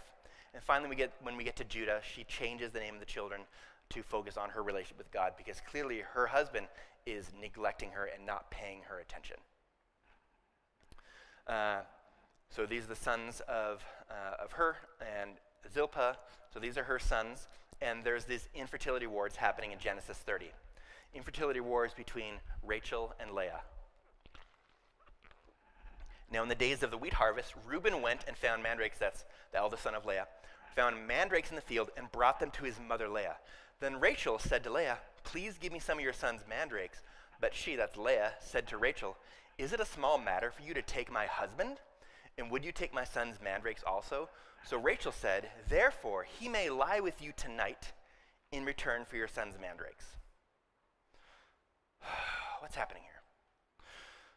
So Leah wants to have children, but wants to have access to her husband. Does not have access to her husband. But she has access to mandrakes. Does anyone know what a mandrake is? This must be something fertility related. I don't know. No, I do know. We'll see what happens in the next slide. But Rachel has access to her husband, but is still barren. So what's a mandrake? It all rests on what a mandrake is. This is what a mandrake is. Look at the fruit and the flowers on the top, but specifically look at the roots on the bottom. See how they look like people? Yeah. Anthropomorphic. So imagine you pull this out of the ground, like, this looks like a human being, right? So in many cultures, mandrakes were seen as aphrodisiacs. They were seen to have special powers. Sometimes people would carve them as amulets and put them around their neck to help ward off evil spirits or to encourage infertility. You could also put this in tea. You could cut it up and boil it in tea to help you become more fertile. Is anyone a psychiatrist in here? Oh, man. No psychiatrist? So the proper... That was before the fire. That was before that, okay. So what is a mandrake? These are actually... the moment has kind of passed when the clickers... There we go. They're deliriant, hallucinogenic, tropane alkaloids. Deliriant, hallucinogenic, tropane alkaloids. These are drugs. They're not street drugs, they're field drugs. So Rachel is selling her husband to get access to drugs. That's where this family is at. That's how dysfunctional this family is. There's so much conflict between Rachel and Leah that Rachel is willing to do that. And Leah is stuck because she has these drugs to help her, these fertility drugs, but she doesn't have access to her husband. So she has to make this choice. Do I keep my fertility drugs but continue to not have access to my husband? Or do I trade these drugs away so I can have access to my husband for one night? These are the sort of choices that she is trying to make in this family. There's this Pashto proverb saying, "I was swift in my revenge. I only waited 100 years." And we're wondering what's going on with Esau. Because Jacob's run up there. He's worked 14 years for his wives. And eventually he's going to run away from Laban, right? But how is Esau going to receive him? And we know that Jacob is concerned about this because he sends his servants, his donkeys, his camels, his goats, his sheep, all these things in front of him to show his brother, hey, look, I'm wealthy. I don't need this birthright. I'm already wealthy. Please don't hurt me, right? Putting other things in front of him to preserve his own skin, very similar to how Abraham put Sarah in front of himself to preserve his own skin, and how Isaac put Rebekah in front of him to preserve his own skin. These guys are really interested in not dying. They're really invested in that idea. Genesis 31 through 34. Jacob runs with his family to Canaan, but as he's running away, he's caught by the "Where are my idols?" Laban. And Jacob says, "I don't know what you're talking about. There are no idols here." He swears up and down. "You can look everywhere in the camp." So Laban says, "I will do that." So he looks in every tent, looks everywhere, and he comes to Rachel's tent, and Rachel is sitting on a donkey on the saddle, and she says, "Oh, you can't come in here. I'm menstruating. It's my time of the month." And so Laban says, "Okay, I won't look in there." But she's sitting on the family idols. So she's hiding them from her father. And so I wonder, does Jacob know this is happening, or is he oblivious to this? I think he actually knows what's happening, because later on in the story, these idols pop up, and there's no mention of Jacob saying, "What, you had these all the time?" We know that he's a trickster. We know that other characters of the Bible can also swear up and down about not knowing something.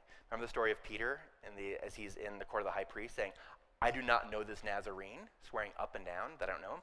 I wonder if this sort of similar sort of thing, this brash, "I don't know what's happening, you can look anywhere you want," is part of the narrative that Jacob and Rachel are weaving together. So Jacob's afraid of Esau's 400 men. He wrestles with God. He's renamed Israel. He eventually reunites with Esau. And if you want an interesting comparison, look at, I think it's Luke 15, which is the prodigal son.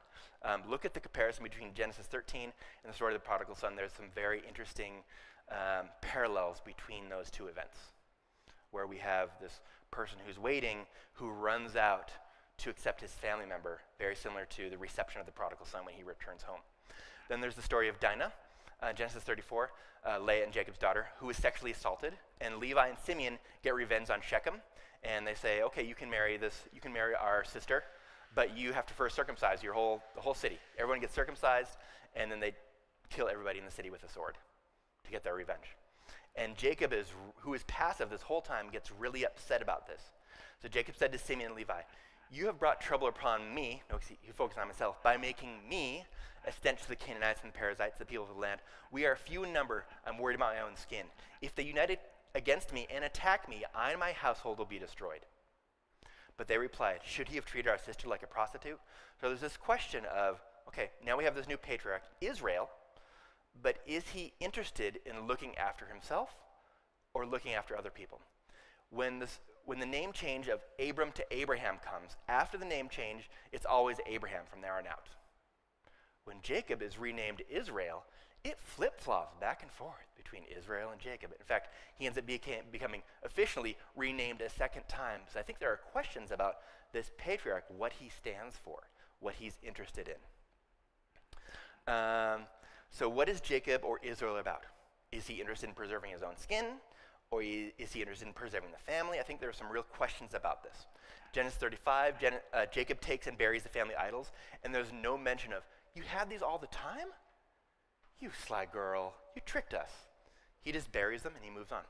Rachel dies, Benjamin is born, Reuben sleeps with Bilhah, which is Rachel's maidservant, and he's doing this to say, you can't stop me, Dad. I'm going to do this, and you're going to do nothing about it. So I saw you do nothing the last time there was a crisis in our family, because you're a weak father.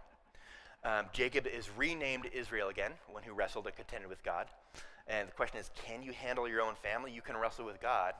Can you wrestle with your family for control? What's happening? Jacob sees his father Isaac again, but not Rebekah, because Rebekah has passed away.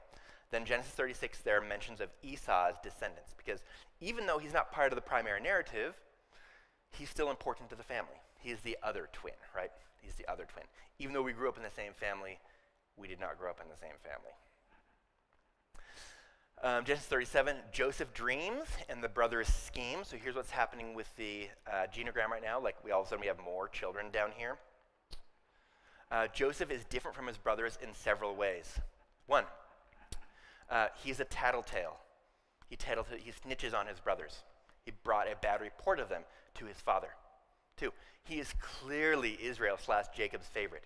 Jacob loved Joseph to the point that in Genesis 37 says, and his brothers saw that their father loved him, that's Joseph, more than all of his brothers, and so they hated him and could not speak to him on friendly terms. Meaning, do not invite me to Christmas dinner if that person's going to be there. So they had difficulty. They couldn't even speak to him on friendly terms. He is the firstborn, Joseph is the firstborn from Israel's favorite wife, right? He is gifted a coat of many colors, or a royal coat. He is not assigned the same labor responsibilities as his brothers. His brothers have to go out and about with the flocks to get food for the flocks. But Joseph is able to stay at home. Remember, his father says, hey, can you go check on your brothers? See how they're doing? Because Joseph's able to stay at home. He's able to hang out at home where everyone else does the hard labor. And then he has dreams about families and brothers bowing down to him, and he shares those dreams with his family twice. So Joseph is a difficult brother to get along with, right? He's difficult. He grows up in a different family than his brothers do. A very different family. His brothers could have told Joseph to stop saying he's better than you. Like, stop saying you're better than us. Maybe they could have just stolen his coat off his back. Maybe they could have told his dad, Israel/Jacob, that your favoritism toward Joseph is hurting me. They could have sold Joseph, but instead they decided to sell Joseph into slavery, but not just selling Joseph into slavery.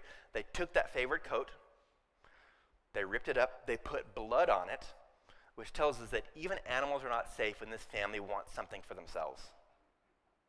In the previous generation, when we're thinking about Jacob and Esau, Rebekah also killed an animal, put the skin on him for this deception. So animals are included in the deception process, whether or not they want to be. Genesis 38, there's this interlude of Judah and Tamar. Joseph prospers in Egypt, then is imprisoned. Genesis 40, the dreamer becomes the interpreter. Genesis 41, Joseph becomes the viceroy, the most powerful man in Egypt, and he stores all his food in preparation for the famine. So even later on, so we started in chapter 11, now we're at 41. 30 chapters later, there's still this threat of famine, right? And there's still been this challenge of infertility all across these generations. In Genesis 42, 45, the brothers are sent from Canaan to go down to Egypt to get some food, and Joseph seems to have this prescient knowledge about what's happening, asks these very specific questions. And what about your youngest son, your youngest brother? What's he like? What's going on? He has this knowledge about the family that he shouldn't have because he's Joseph, but the brothers don't recognize him, right? He actually imprisons all the brothers, saying, I think you are spies. I don't believe you. And then he keeps Simeon hostage, right? And he sends the brothers back home with their food, but he also puts money in the sacks. So as the brothers return home, we have the money and the food. This is not good. People are going to think that we stole the money and the food because we didn't pay for this food, right? But the famine continues. It's still present. And eventually the family runs out of food again. And so the brothers talk to their father Israel/Jacob, saying, look, we have to bring Benjamin back because we don't want to be seen as liars. And the viceroy of Egypt kept asking all these questions about him, saying, you got to bring him back next time. So what do you want us to do? Do you want food for the family? Or do you want us to take Benjamin down? And Jacob's in a hard place because he's already lost his favorite son. And Benji is the final son from his preferred wife who's passed away at his childbirth. I don't want to lose my little Benji. But our whole family needs food, right? So he's stuck between a rock and a hard place. Eventually, he says, okay, you can take Benjamin down. So the brothers go down, see Joseph, the viceroy of Egypt. Joseph seats them by birth order and give Benjamin 5 times the food portion of his brothers. So it's clear that Joseph has some special sacred knowledge that the others don't know about because they still don't know this ruse that's being played, this Halloween trick. He sends them away with food, but he puts his cup used for divination, that's for talking with the gods to discern the future. He puts that cup in this bag of food, and is specifically Benjamin's sack. So as the brothers are going up north to Canaan, returning home the second time with all this food, Joseph sends someone after them and says, whoa, hold on a second. This is very similar to Laban saying, whoa, hold on a second. Where are my family gods? Whoa, hold on a second. Someone stole the divination cup. Where is it? And all the brothers swear up and down, we didn't take it. You can look in all the sacks. Very similar to when Israel said, we didn't take the family gods. You can look in every single tent. And so all the sacks are open one by one, and finally we get to Benjamin's sack. That sack is opened, and behold, lo and behold, the divination cup, and all the brothers tear their clothes. We've been waiting for a long time for them to tear their clothes. They tore Joseph's cloak. When the news was brought to Israel, Israel tore his clothes, and we've been waiting for these brothers to tear their clothes. What is happening here? I think that Joseph is testing the family system. I think Joseph is testing the rules of the family system. Because if the rules of the family system were the exact same as when Joseph was sold into slavery, the brothers could have said, Dad, we brought food, but we're so sorry. We couldn't bring Benjamin home. The most powerful person in Egypt found out that he stole the divination cup. He's a thief. Who were we to stand up to the might of Egypt? We couldn't do anything. Your brother, your son, your favorite son, he's gone. He's lost. Instead, they tore their clothes in grief. You're not taking our brother from us. And they all marched down to Egypt together. That's a very different response than what happened before with Joseph, right? I think Joseph is doing a little litmus test to the family system. What's happening here within this family? That's why I think he's doing this. So, bird's eye view of what's happening in Abraham's family. What are some of the Abraham's family rules? What are the intergenerational patterns of behavior? What are the patterns that are passed down from generation to generation? How do people handle anxiety and tension? Who are the villains? Who are the heroes? So here's our genogram. Focus on these generations. And now let's start to put some of these little behavior relational lines on here. Defiance. the red D's and little like rounded squares. Hagar is defiant, Ishmael is defiant, Esau is defiant, these sons are defiant. In all 4 generations, they're defiant. You see that? Okay. Let's look at the liars. All the purple L's and the purple boxes are liars. Abram, Sarah, Isaac, Rebekah, Laban, Jacob, Rachel, Joseph, Benjamin, Dan, Naphtali, Gad, Asher's sons. Let's look at how those who are defiant versus the liars. Oftentimes, those who are defiant are not central to the family, even though they're not liars. Do we see that?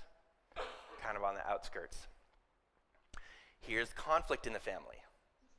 In every generation, there's conflict.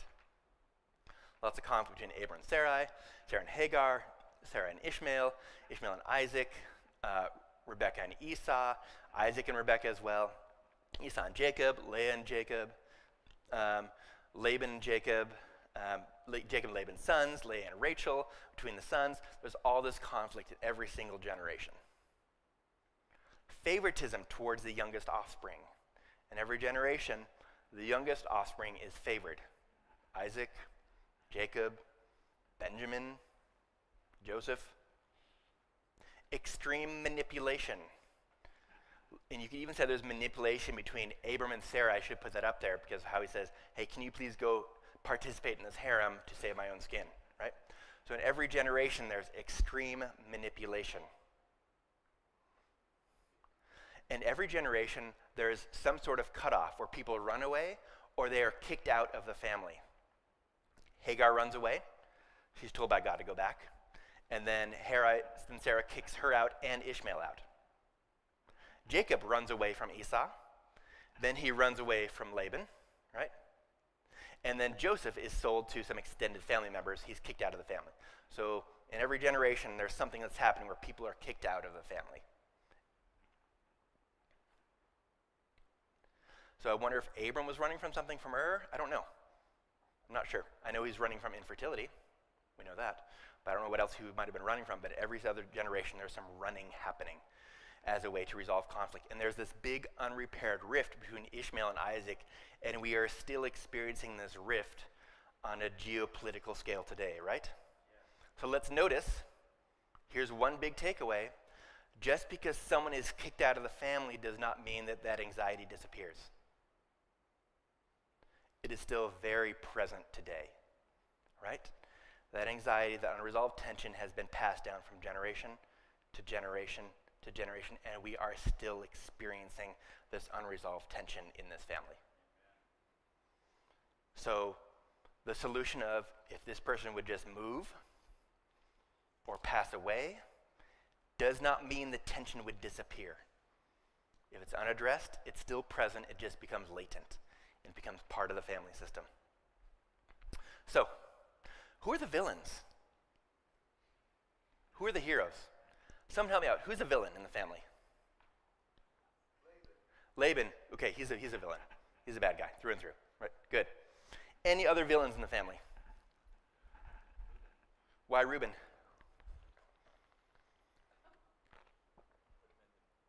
Put him in the bad category?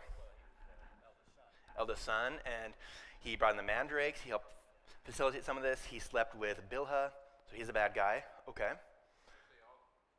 All the head of the sons were villains because they took Joseph. Yes, they're bad. They're bad sons, aren't they? How could you do that to your brother, right? And then lie to the dad. Right? They're the first people in the family to kick someone out. They're the first people in the family to lie to their father, right? We see these sons as the bad guys. Every behavior is a symptom of the system, right? Let's notice, in some ways, were they doing bad things? Yes, absolutely. But in some ways, they were closely following the family rules. When you don't like someone, you kick them out, right? If you don't like something, you lie about it, right? You do whatever you can to get your way, even if it means killing an animal. So in some ways, these 10 brothers are really good family members, right? They're following all the rules of Abraham's family mafia. We can see them as villains, but every behavior is a symptom of the system, and they are following the family rules to a T. So, are they bad? Who taught them how to do this? Weren't they just continuing the patterns that were presented or started in previous generations? Do other people, other previous generations, have some responsibility for teaching them this is how we are supposed to resolve conflict? They're all villains, really. Yeah. Even some of our blessed patriarchs are doing some things that are highly questionable, right? Right?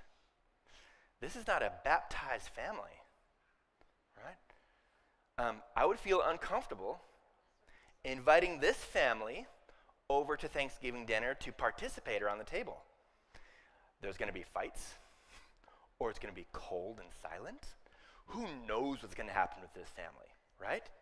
Very volatile. And this is what's happening in every generation. It's not just one group, not one slice of the pie. All these 4 generations, they're all participating in the same behavior patterns. I think it's a little difficult to label people as you are a villain, you are a hero, because oftentimes our heroes of our story are participating in some pretty dirty activities.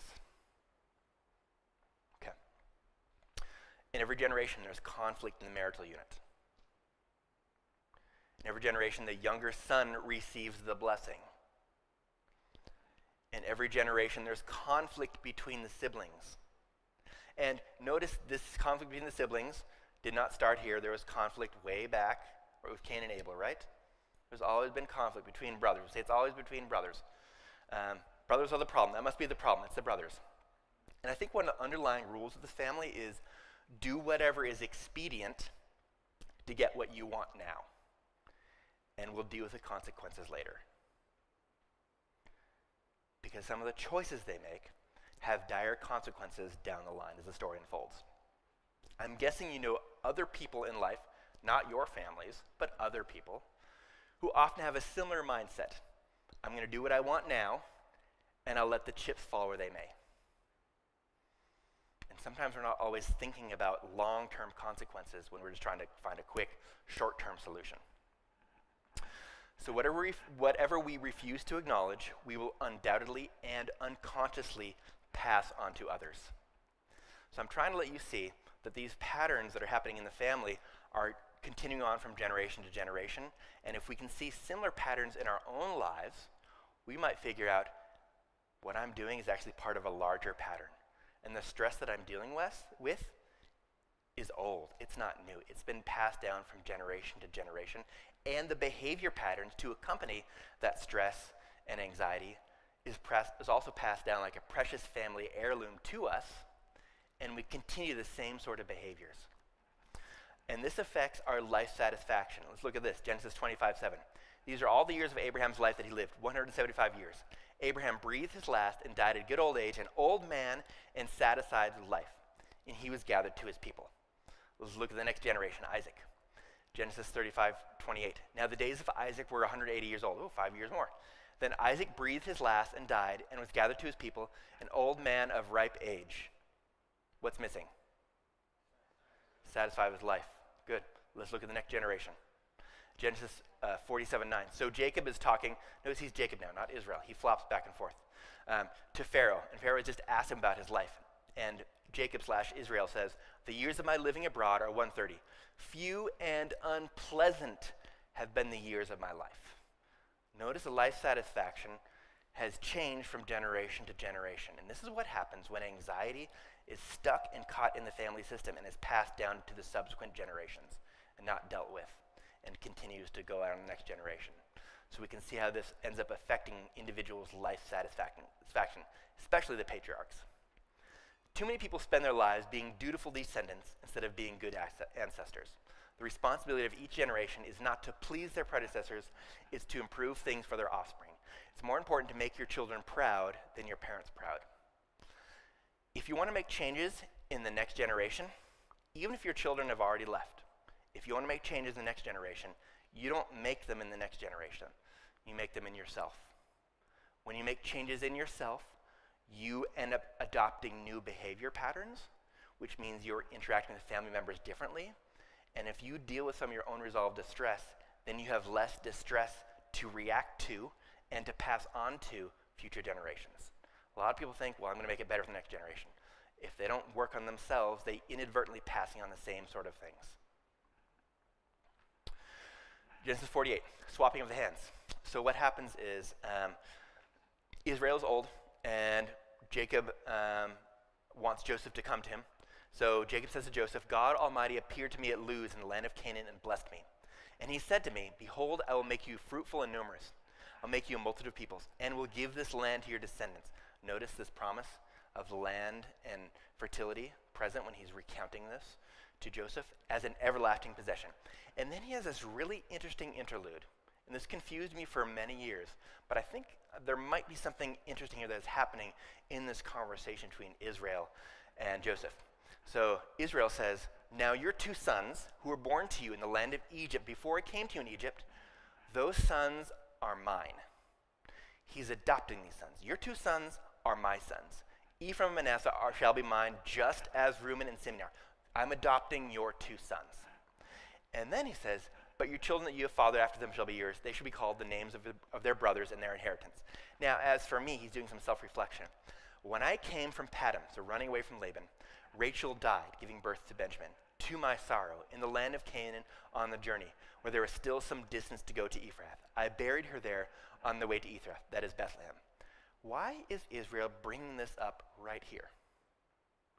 I think he's doing this in response to saying, I'm adopting these 2 sons because I'm remembering Rachel. These 2 sons come from the line of Rachel, right? Through Joseph. And Rachel passed away, giving children to me. And I'm trying to give children back to her. I think that's what's happening. He's remembering the desire of Rachel.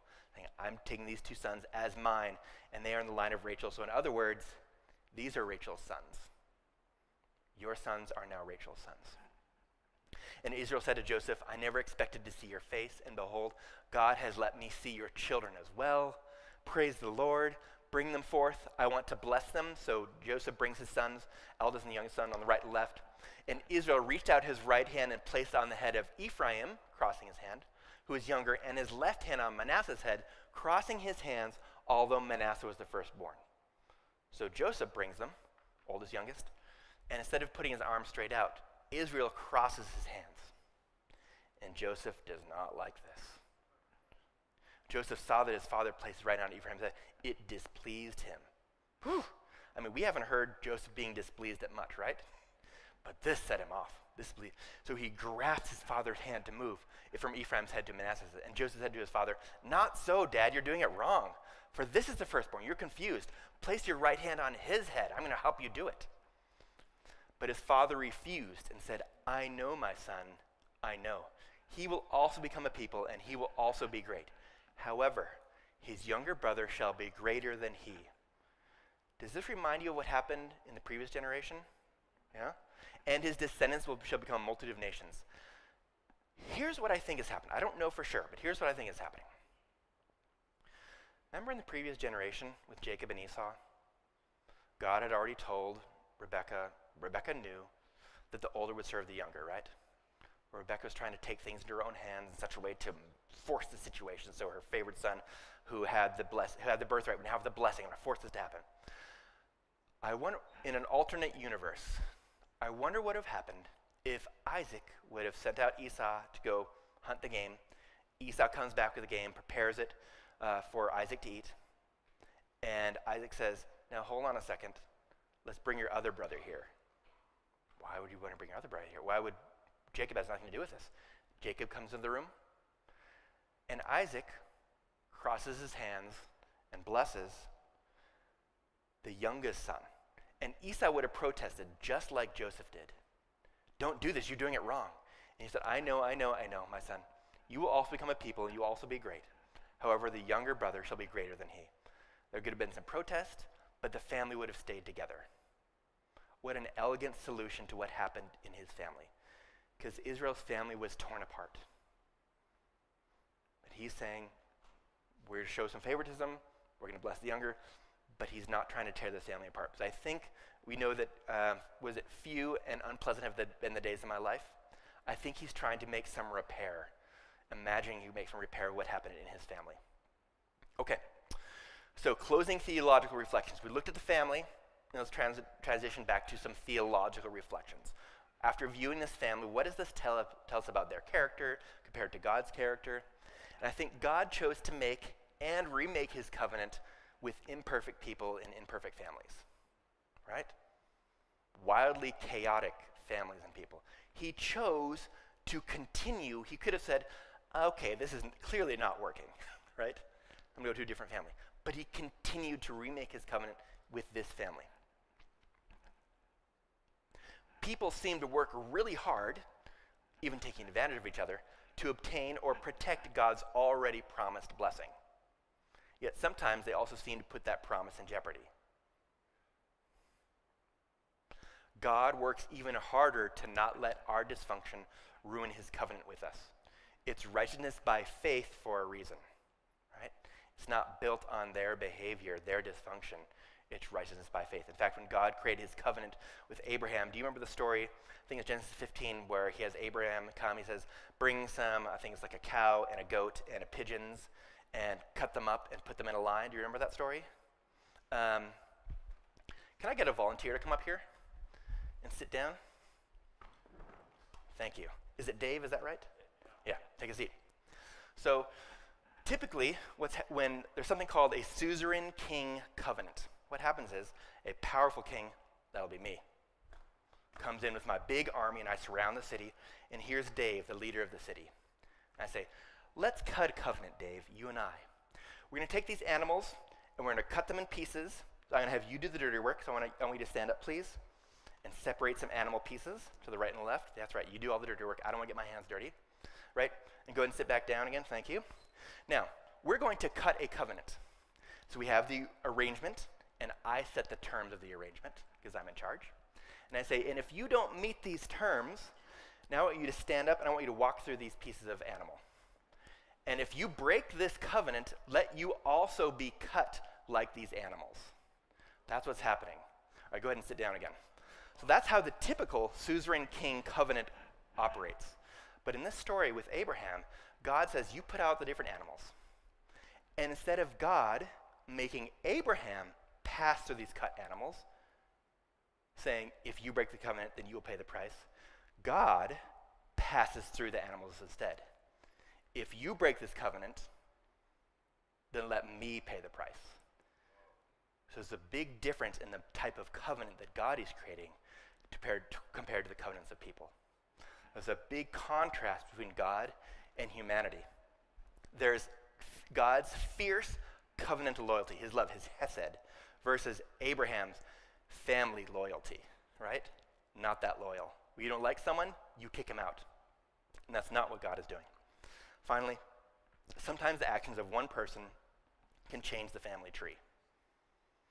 Joseph got a little bit of space from his family, and I think he was hard to live with. Something has changed in Joseph, I think. And because he got a little bit of space, he's able to have some perspective, and he was able to save his family. Not very many people in previous generations were able to save and preserve the family. Joseph did. And God blessed not just his family, but the families around him, right? All the people of the land dealing with the famine situation. He had food for many, many people. God rarely just wants to bless us as an individual. I think God is interested in blessing people around us as well. We often ask for God's blessing for me, but I think God sometimes wants to bless me and the people around me as well. Okay. Often we're not getting rid of dysfunctional emotional, often we're not getting out of dysfunctional emotional or behavior patterns until we get clear of toxic systems, families, organizations, churches, relationships in which we're enmeshed. Hard to heal when the relational oxygen we're breathing every day is polluted. Sometimes we need some space. Sometimes we need some emotional cutoff. But emotional cutoff in and of itself is not a solution to the tension. It gives us a break, but then we have to turn around and deal with the tension. Jeremiah 31:29. In those days they will not say again, the fathers have eaten sour grapes and the children's teeth are set on edge. So, I missed a lot of stuff, so help me out. What's some stuff that you notice in Abraham's family that I missed? How might this change the way you see Abraham's family? And then how might this change the way you see your family or your romantic relationship? I'm willing to entertain answers to any of these. I think there's a hand in the back. Yes? Interesting dynamic was Lot's sons were his grandsons, and they caused some havoc with the family. They did. Yes. Yes. Fringe characters, but still has some challenges, right? Yeah. Good. Anyone else? What are some things that I missed that you noticed? How might this change the way you see Abraham's family? How might this change the way you see your own family? Yes? Well, when you were talking about villains and heroes within the families, we talked about the villains, but those same villains became heroes once they repented. Yes. Thank you. Yes. The children of Israel, right? They became heroes. All of a sudden they stood up for their younger brother, right? You can't take Benji from us. We're all going down to Egypt. We're all going together as a group. Good. So let's notice there can be changes in behavior. But usually the changes in behavior don't come until there's a change in the system. If we just change behavior, it's called first order change. It's behavior modification.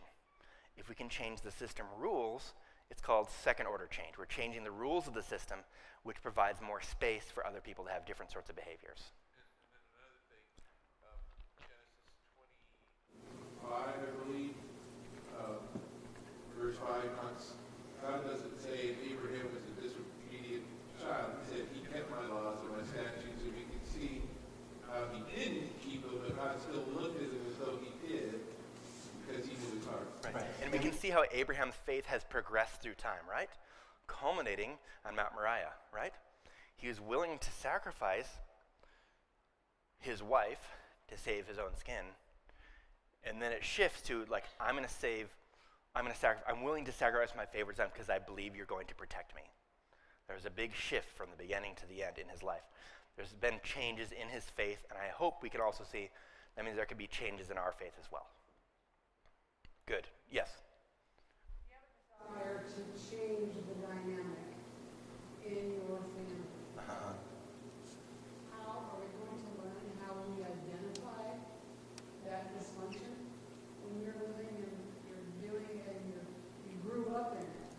How do you know what's the dysfunction? Good. So see if I hear you right. So how do we change our behavior if we grew up in a dysfunctional family and continue to do this? How do we know what our specific dysfunction is? Is that correct? I would recommend doing a genogram. Draw it out, show all the players, and then start to create your own genogram, just like Dahlia did. And then start to identify these different behavior patterns. If you don't know how to do it, there are two options. One, I guess there's three. You can buy a book about genograms and do it from there. You can go on YouTube. There's several YouTube videos about how to create a genogram, or find someone who's a mental health professional and have them help you. Because usually, not always, but usually the first step to change is some sort of increased insight to what's happening. If we can increase our insight, see this behavior pattern, then we can intentionally lean against that behavior pattern. Say, well, I know this doesn't work, it hasn't worked for generations, so I'm going to do anything but this. My mother has 27 siblings. 4 So married it's a small family. Okay. dynamics. And so my genogram in my head, I've been trying to figure that out while you've been talking.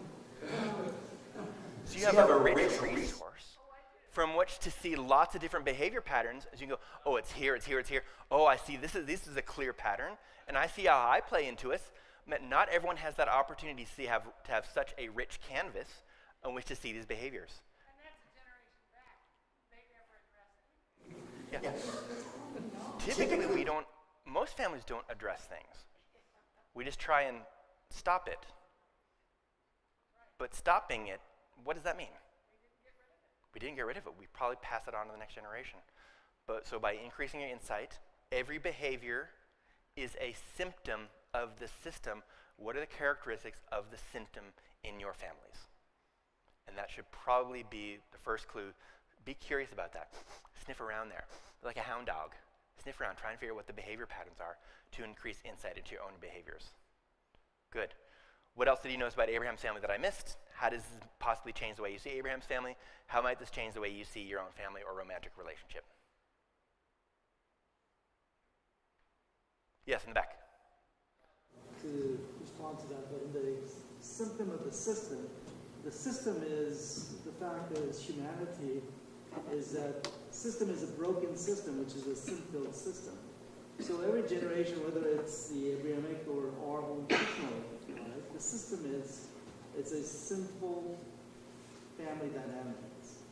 And so the only solution, at least the Bible that we all are learning from, is that there's only Christ that can fix that broken system. And so I see the only healing in whether it's Abraham's family line or our own family line is that we go back to what Christ offers.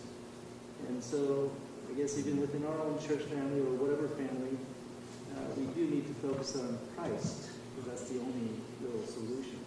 So I don't know if everyone was able to hear that. If I understand you correctly, we have this larger exosystem around each of our family, each of our churches, which is, and even the system across time, right? So the system of sin, which is a broken system. And so we are nested within that system itself. So we are part of several layers of broken systems. And so when Christ comes and he's talking to us, he's talking about the kingdom of God, which is a different system. He's pitching a different system to us. And through Christ, there is this opportunity to behave and become a part of a different system. Even though we grew up in this dysfunctional system, he's providing us a different opportunity. Am I understanding you correctly? Okay. Okay, good. Any other comments or insights or thoughts before I move on? We're almost done. Yes? Abraham has several occasions where he's very generous. Yes, Abraham definitely. There are several occasions when he's generous, yes. And Brian just skipped over that, huh? Brian just skipped over his generosity, right? Yeah. I was trying to point out the dysfunction. There are many moments of faith, heroic times, like when Abraham goes after to save his son Lot. Even following God, this promise of God, like that takes a whole bunch of faith as well. There's many things that I did not focus on here because I was trying to show you that this is not a perfect family. So we do not have to come from perfect families either for God to want to establish his covenant with us. God has had thousands of years to work with families like this. Thousands of years to work with families like your families. And he's not afraid of our dysfunction. Yes, in the back. I see what you were saying about the genomes and seeing the dysfunction in your family because I think we have to see our need. And that's how the Savior can help us. When we see our need, that's when we can ask his help to change. And so I think I equate that finding out the genome of the family as understanding our needs so that we can ask the Lord for help. So you may not have heard that. So if we establish this genogram, seeing these patterns, that helps us see our need, what we need to change, what we need to be different, and asking God to help us with that specific need. Instead of, God, just help me, now we have very specific, God, help me with this because I know this is a behavior pattern that I'm a part of, but I want to do something different. That's a very different sort of prayer, right? Am I understanding that correctly? Okay, hand in the back, yes. There's some power in recognizing and naming that dysfunction so you can turn it over to God. Yes, there's power in recognizing and naming it. Name it and claim it, but in the way of, I know this is happening in my family. I should be aware of this. This is a tendency that we have. So we should be aware of it so we can try and prevent ourselves from slipping into it. If we don't name it, we're going to continue in the same dysfunctional rut. Over here. Seems to me like knowing the real character of God and figuring that out through Scripture, because there's some very confusing things about God, even in the Old Testament especially, is really key to us changing, because we become like who we worship, and we become parents, like the way we think God is. You know, arbitrary, but with reasons. He's non-accepting. That's good. And we tend to become like that, judgmental, all of those things. Unreliable. They're using Yeah, so neglectful, whatever it is, the dysfunction we may have grown yesterday, then our job is to study what God likes and to ask him to, for if I can capture what you're saying. So depending on how we see God's character, that can frame what we expect the kingdom of God to be like. If God is judgmental, we might try and emulate some of that. If God is vengeful, we might try and emulate that.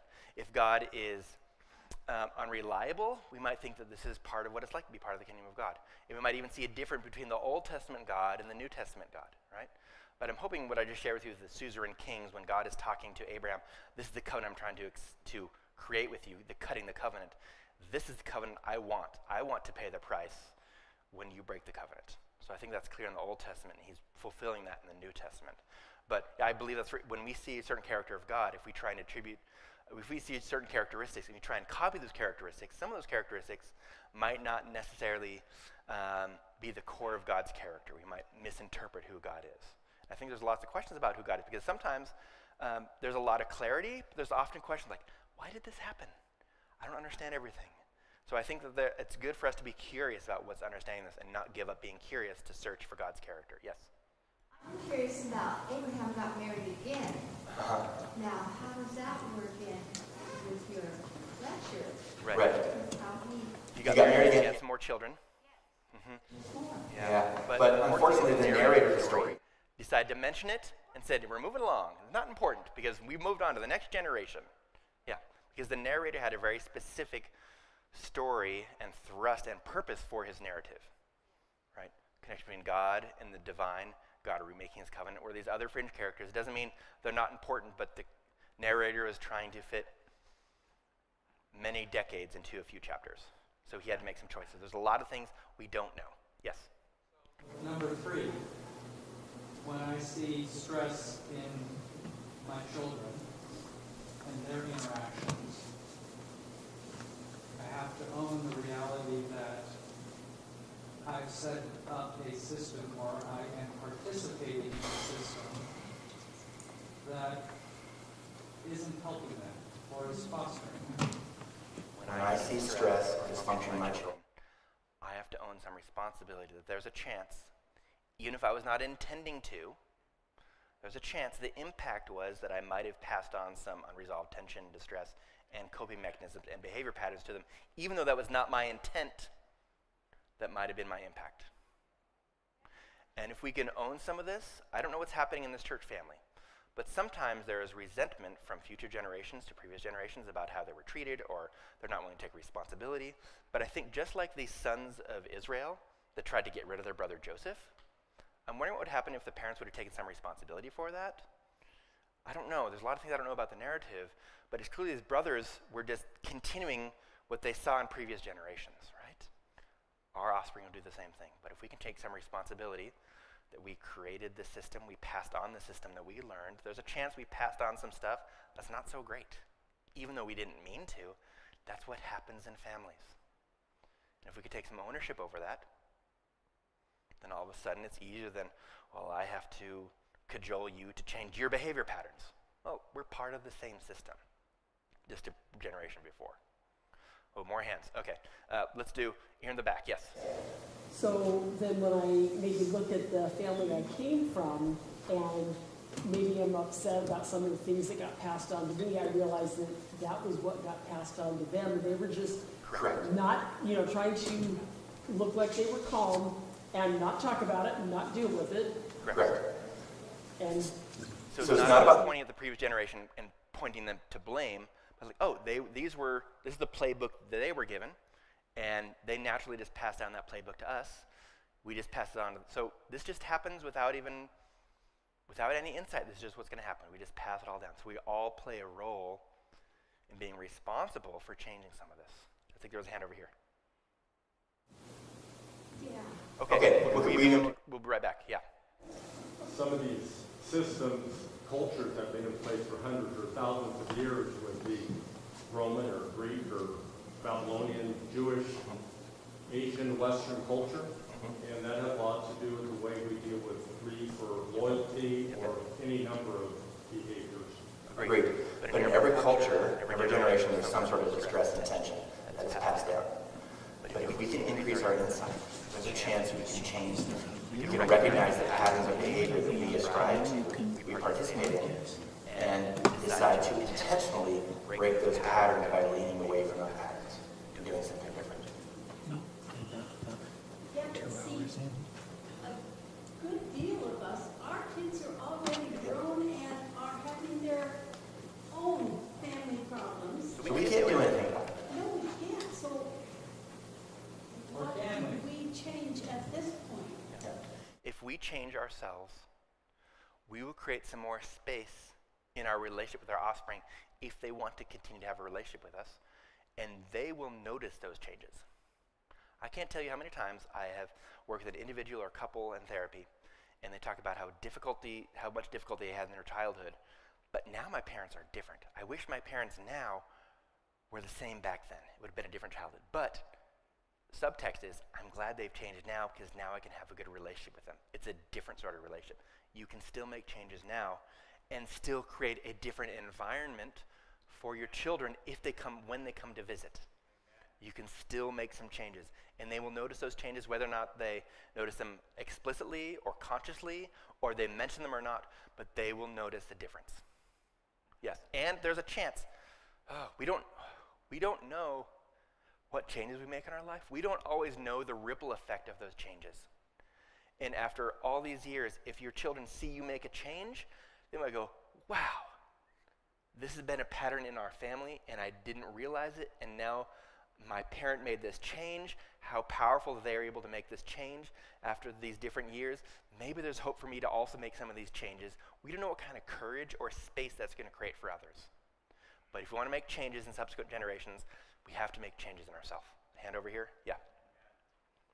Seems to me like, in addition to making changes in yourselves, it would be also helpful to go to our children and admit the things that we had done in the past and ask for forgiveness. And also, I'm a great believer in family therapy and saying, you know, I think, what would you think of us going as a family to a good therapist like you and working on some of these things together, so that they're not alone just struggling with it. So I hear you right. So one is, if your children are willing to go to family therapy and they're nearby, or you're in the state of California, you can do online family therapy with any mental health professional in California. You could pursue that if they're willing to. And this is not a forgiveness seminar, but here's a free little piece of candy. If you're going to do some sort of attempt at repairing the injuries to the relationship, and you want to apologize, I like my apology with two main courses. Here are the two main courses of this meal. One is showing real remorse, not fake, but real remorse over how you hurt them. Maybe this is not your intent, but owning the impact, not defending. This is what I was trying to do. Not trying to defend your intent, really focusing on the impact. This is how I hurt you, and I'm sorry that I hurt you, and showing real remorse. That's the first course. The second course of the meal is a promise of changed behavior or evidence of changed behavior. If you don't have evidence of changed behavior or a real promise of changed behavior coupled with remorse, the apology is going to be really, really flat. They'll see it as you just trying to check the box. I'm apologizing, I'm so sorry. That's not what I was trying to do, though. Let me tell you what I was really trying to do so you can understand my good intent. That's not an apology, right? That's a defense. Really owning how this hurt them, even though you're not intending to, or maybe you didn't care at the time, maybe you weren't aware, but owning that detrimental impact and feeling real remorse and evidence of changed behavior. Now, there's a chance they might say, too bad, too late, but you're still changing your behavior anyways to show them that you are real and earnest in your attempt to try and repair that relationship. All right, back to our regularly scheduled program. Okay, hand over here. So number one, I hesitate to challenge your premise. Okay, please do. I'm open to it. I'm open to being challenged. I read Genesis 47:9, which is the interaction between Jacob and Pharaoh. And that was when Jacob first came to Egypt, or I would assume shortly thereafter. And he talks about few and evil have been my days and the years of my life. And that was what you cited here. But if we look at, and we then note that Jacob was actually in Egypt for another 17 years. And in terms of what Ellen White says about those 17 years in Patriarchs and Prophets, Jacob's last years brought an evening of tranquility and repose after troubled and weary day. Clouds had gathered dark above his path, yet his sun set clear, and the radiance of heaven illumined his parting hours. So I think there is a silver lining. Yeah, there could be a silver lining, but I think it sounds like Jacob is talking about his life as a whole. And it sounds like Ellen White is also identifying that it's been dark days. Maybe things changed at the end, but dark days, right? Difficult life. So I think that seems to align with what the narrative is saying here. Yes, hand in the back. So I'm on board with you. Yeah. I think I'll be saying what others have said. But you get to say it. Give the microphone. And I can't change my dysfunction. I can't change the system that surrounded me or I surrounded my children with. Right. Yeah. That's only possible by divine intervention. My self-attempts to look at my genogram and look at all that, without Jesus Christ as the Father at the top of that genogram, I will not accomplish my objective of changing that environment that somehow now exists around me that I want to change. This is tricky, because I know there are individuals who have no interaction with God that I've seen in family therapy. I've seen them make changes in their family. But I believe that God can help us. We have a source to the divine who has infinite wisdom. We have the fruits of the Spirit. We have strength. We have insight. Connecting with God helps us live and walk in accordance with his purposes, right? And if God is going to help us, if God is on our side, who can be against us? I believe that God can help us change our family behavior. I think individuals who do not have a relationship with God, they can also change their family behaviors, their own behaviors, but I think it could be a little more challenging because they don't have the divine on their side. So I think we need to be a little bit careful saying, if we have God, then we can change, but if we don't have God, then there's no chance of changing whatsoever. You have to be a little bit careful about that.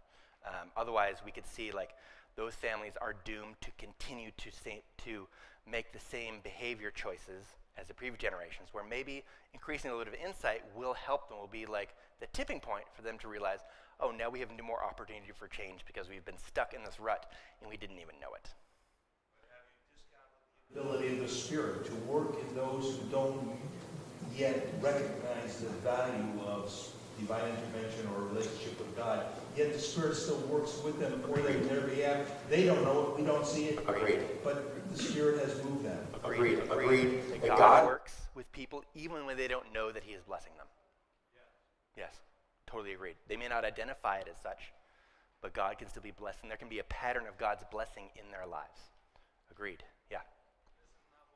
This is not what you miss from the story, but what's missing from the story. We see the transformation in the brothers, but there isn't a whole lot of explanation as to how that came There's not. We're doing our best. Yes, Brian's trying to connect the dots, but there's not as much mention of that change. I think it's because the narrator has a different purpose. We're just trying to use the pieces of the puzzle that we have, and there's lots of pieces that are missing. Trying to do the best we can to get a picture of the family. There's clearly lots of missing elements, little exchanges in the family that are not present in the narrative, especially because the narrative is spanning so many years in just a short few pages. Good. All right, I want to be respectful of people's time.